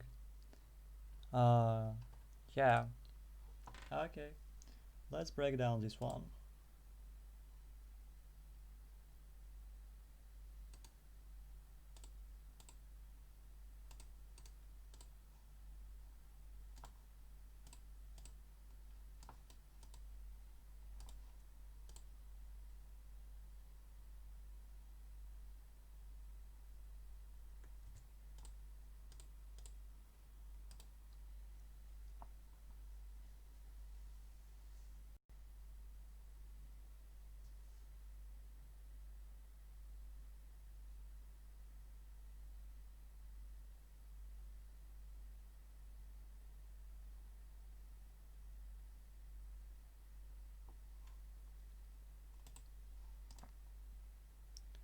So overall, it's quite good. There are several things that we can improve, and the first probably is the impact. So it kind of slows down towards the impact, and the impact itself is very soft. So it kind of stops and softly hits the ground. Of course, some kind of camera shake can improve that,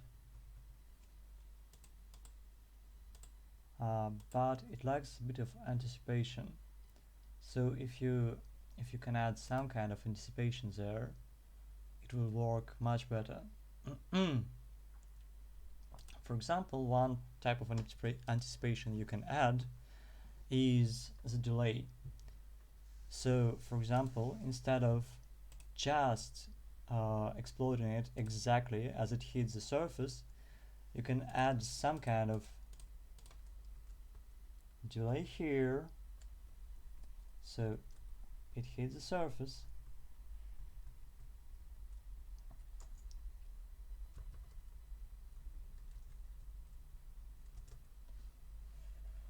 and nothing happens at first.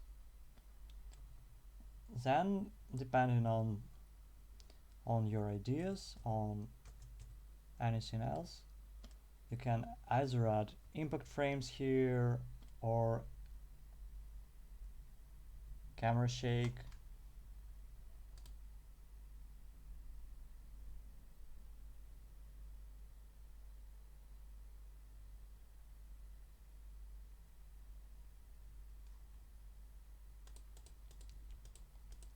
And I would probably extend it here even more.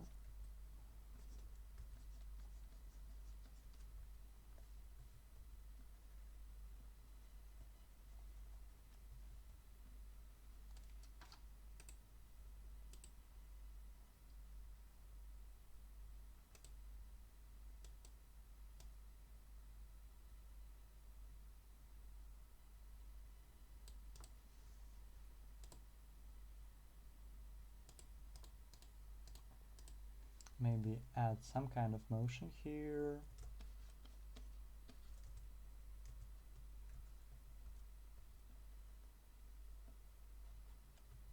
Maybe a shockwave. It depends. You can add the shockwave and the camera shake.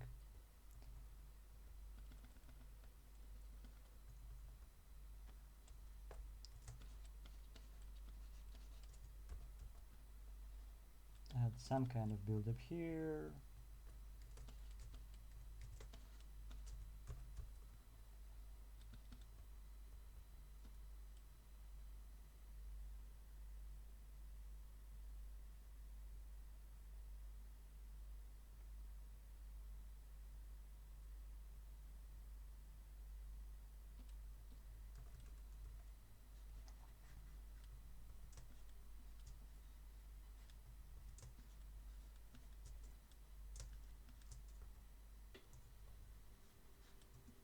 The position should be different. But the point is that you've got to add some kind of anticipation here instead of just making it straight up go into explosion. You can do that, but as it doesn't have a lot of anticipation before that, you've got to add something. Damn. Render it out already. And the second thing is probably the problem is that it's very slow at the beginning. So usually when you have an explosion, it starts building up, accelerating, and then decelerating quite fast. So it goes, for example, like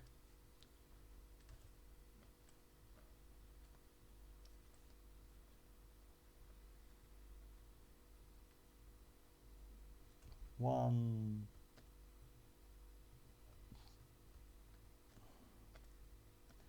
acceleration,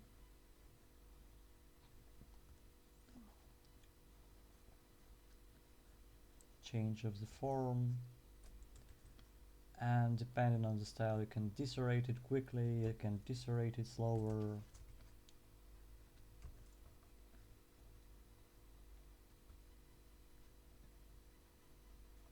And play with the inner forms.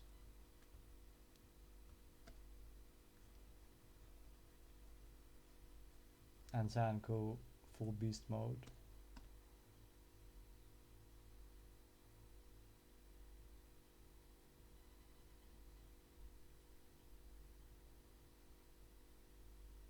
Damn, load already.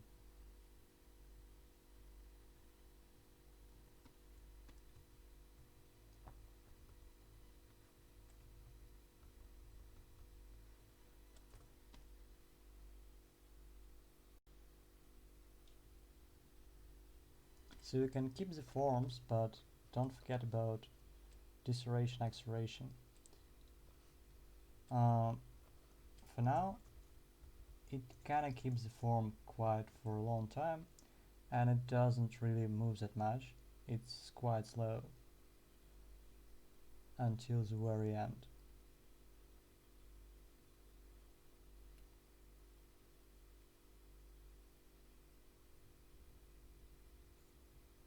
Another thing is that the perspective changes between the first part of the animation and the second part of the animation. The perspective on the explosion and the perspective of the background are vastly different. So it's either you change the perspective on the background, the perspective on the background goes like this. This is the perspective on the background. And this is the perspective on the explosion. So for explosion, the perspective goes like this. And this is our horizon line. For the background,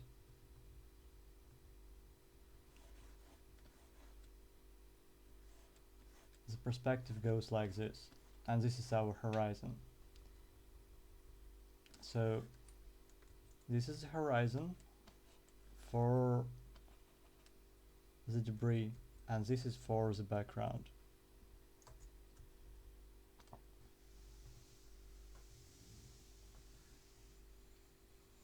So, and that's it. If you have other questions, you can ask it.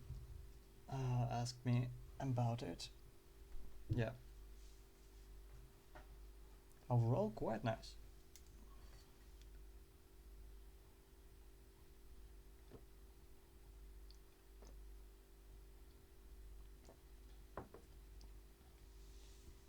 No problem.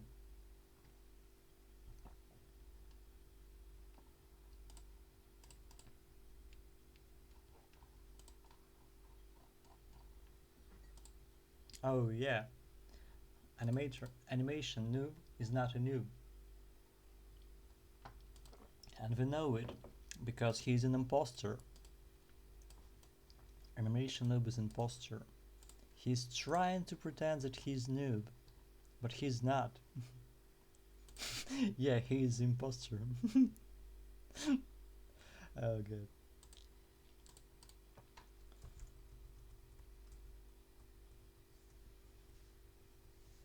Okay, this looks nice.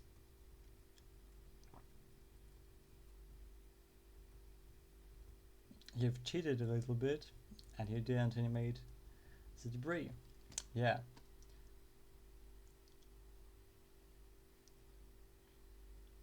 There are some problems here with the overall layout. So first off, you've got the motion to the top left corner of the screen. So it moves a little bit to the left at the beginning and down. And then you contradict your motion and go in the opposite direction. So you go to the right side of the screen. This is not very good for continuity because it disconnects two shots. So instead of a connected action, you've got two disconnected shots. And that's the thing that we can improve quite easily. You just rotate the shot and keep whatever the hell you're trying to throw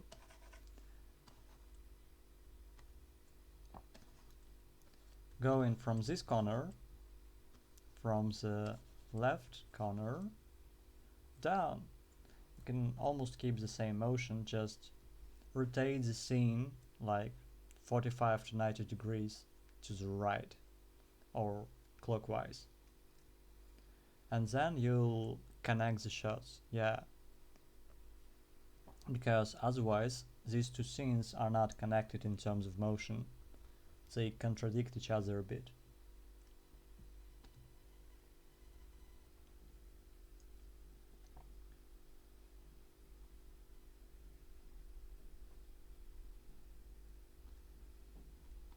Aside from that,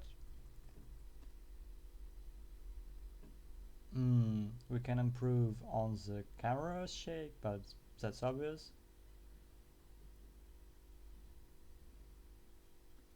And move the masses more here. So when it goes like this, on the next frame we can push it all the way to there and emphasize the motion of this mass. You see how it changes the overall pattern? You really see how it slices through the block. So we can have that here, maybe even bigger volume, and then push it all the way to the right to emphasize the speed and the slicing.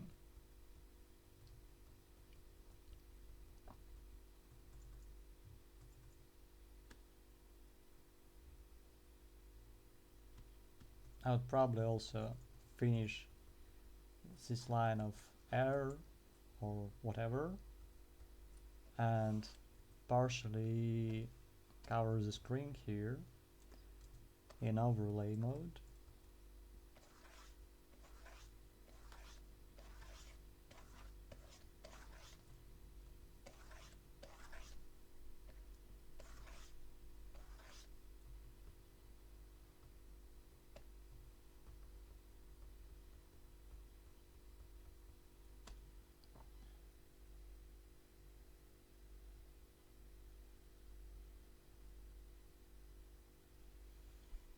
Adding some frames out there will help a lot too. Yeah, and if you consider animating all these blocks, I'd suggest not simply moving them in this direction, but as the mass is pushed out of the center, this block should probably have a rotation and rotate in this direction. And you can add rotation to these blocks as well. So you'll have a nice difference in motion and some rotation out there. It will make it more interesting when you'll be adding more delicate motions and in between in it.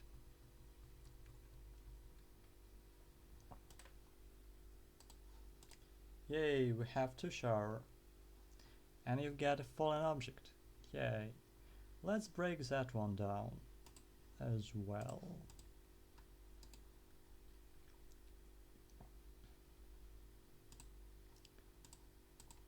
Let me save it.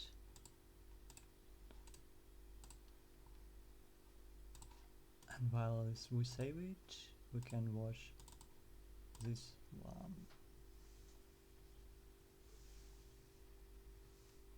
Okay.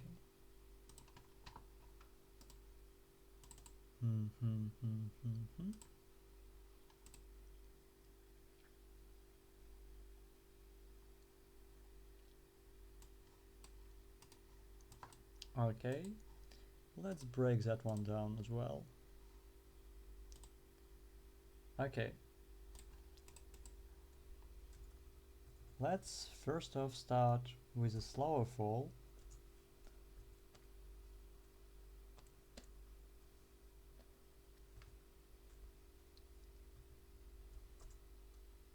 Damn, I forgot.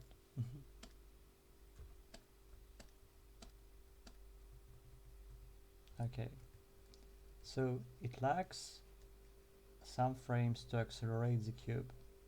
Right now it starts falling and falls at the same speed at the same time, which is not the best way to crash an object into the ground.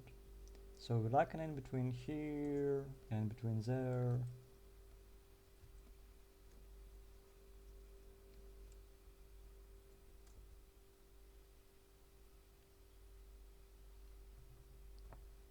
Probably even more in-betweens. In-betweens. In between here, in between there. In between here. Okay. We can stretch it a bit there. And again, they fall a little bit flat. And you can add nice rotation to the cube. You see, that way you really start feeling the weight, because I've changed up the speed and now it just doesn't start falling out of nowhere. It has its time to accelerate.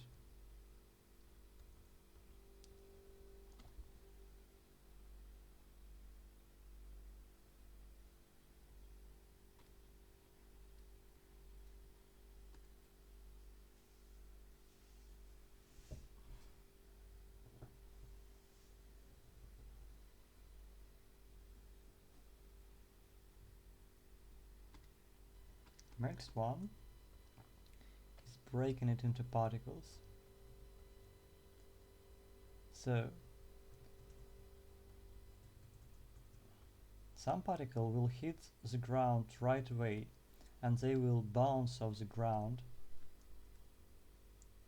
and roll on the ground.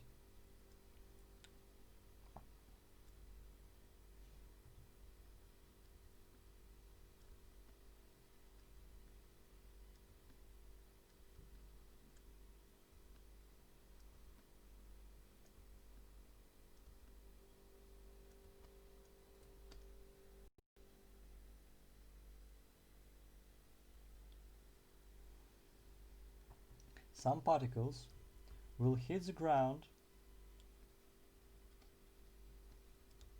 and they may hit the ground and bounce somewhere.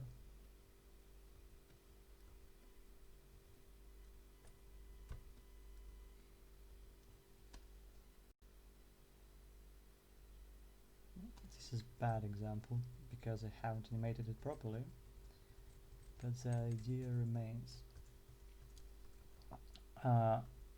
This object, okay, it's hitting the ground, it's going off to the side, but it lacks a little bit of that rotation. So it flies without rotating, turning into a perfect curve. And usually, you see, it doesn't hit exactly right in center or something like that.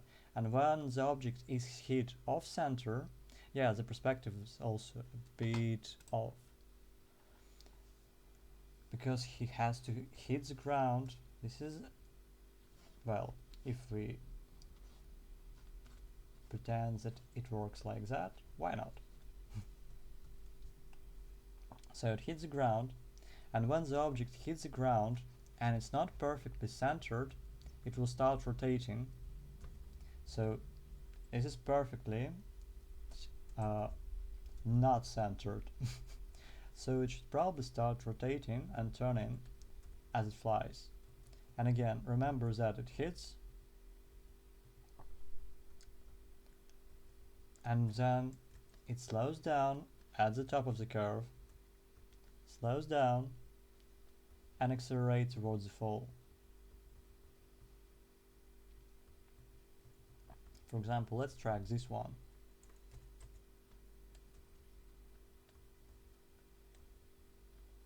You see, it suddenly decelerates completely and disappears. Okay.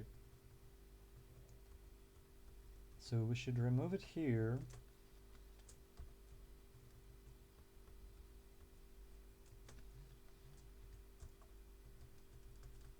And again, 1, 2, where is this curve?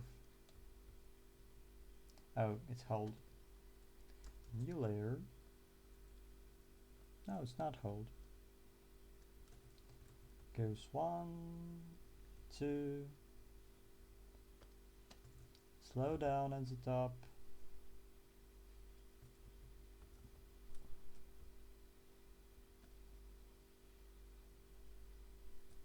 Maybe a bit too much. Keep rotating that one.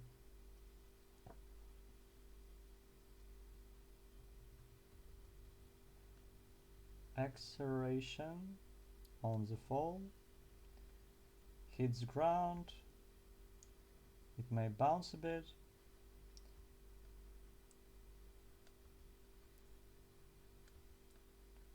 And roll over.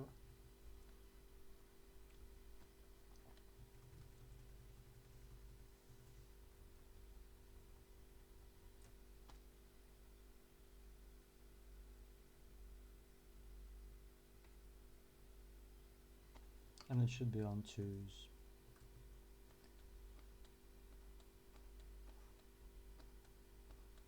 Unless we go very stylized.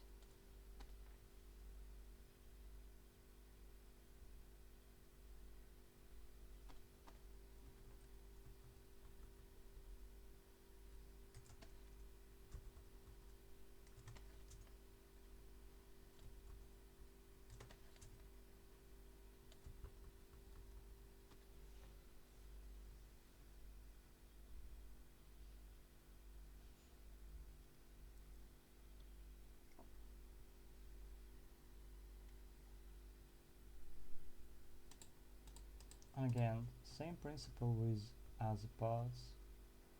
So it slows down at the top, keeps rolling,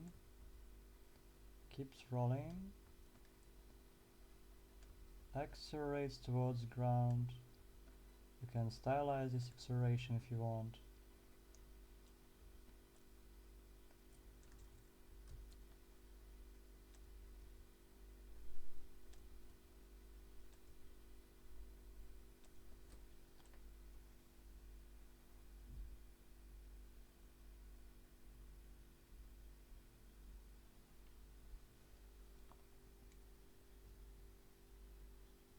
And you can break it into particles when it hits the ground.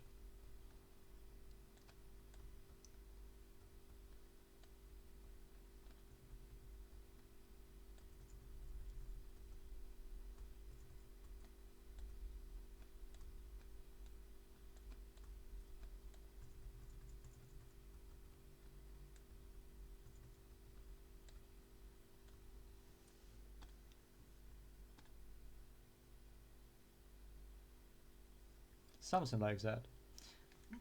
How's that, Tushar? Did you get it?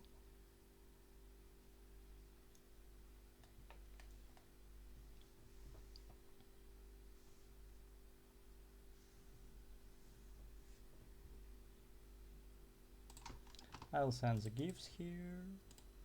No problem. Oh god, it's big.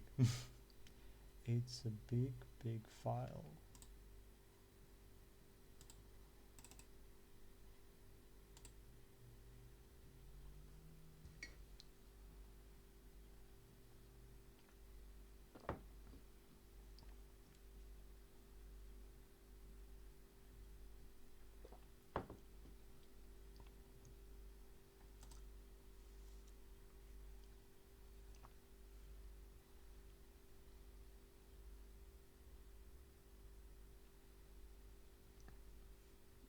Yeah, nice animation, noob.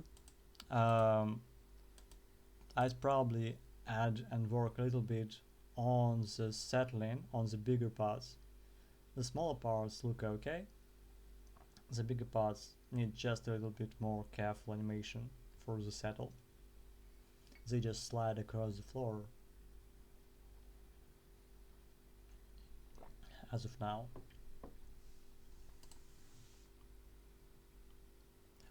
Yeah. Damn, I haven't saved that one. So I just draw the form.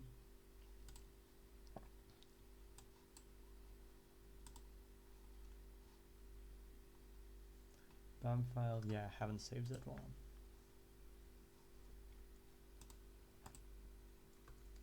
So let's draw perspective here.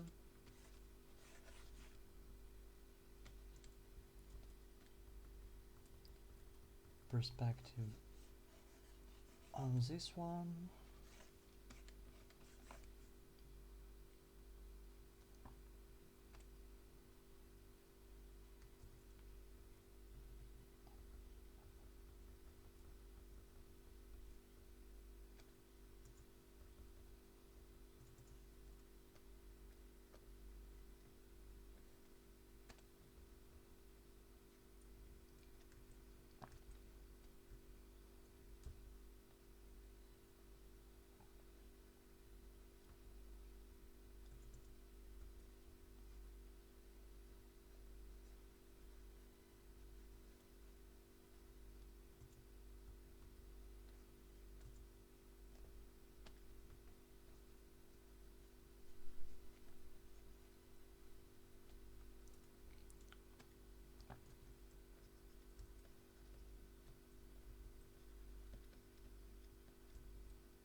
Oh, okay, Tushar. Bye bye.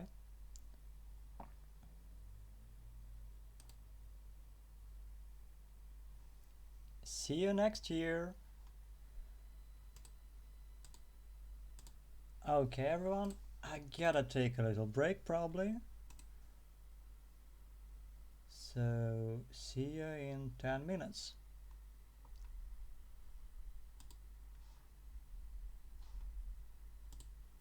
This is the first part.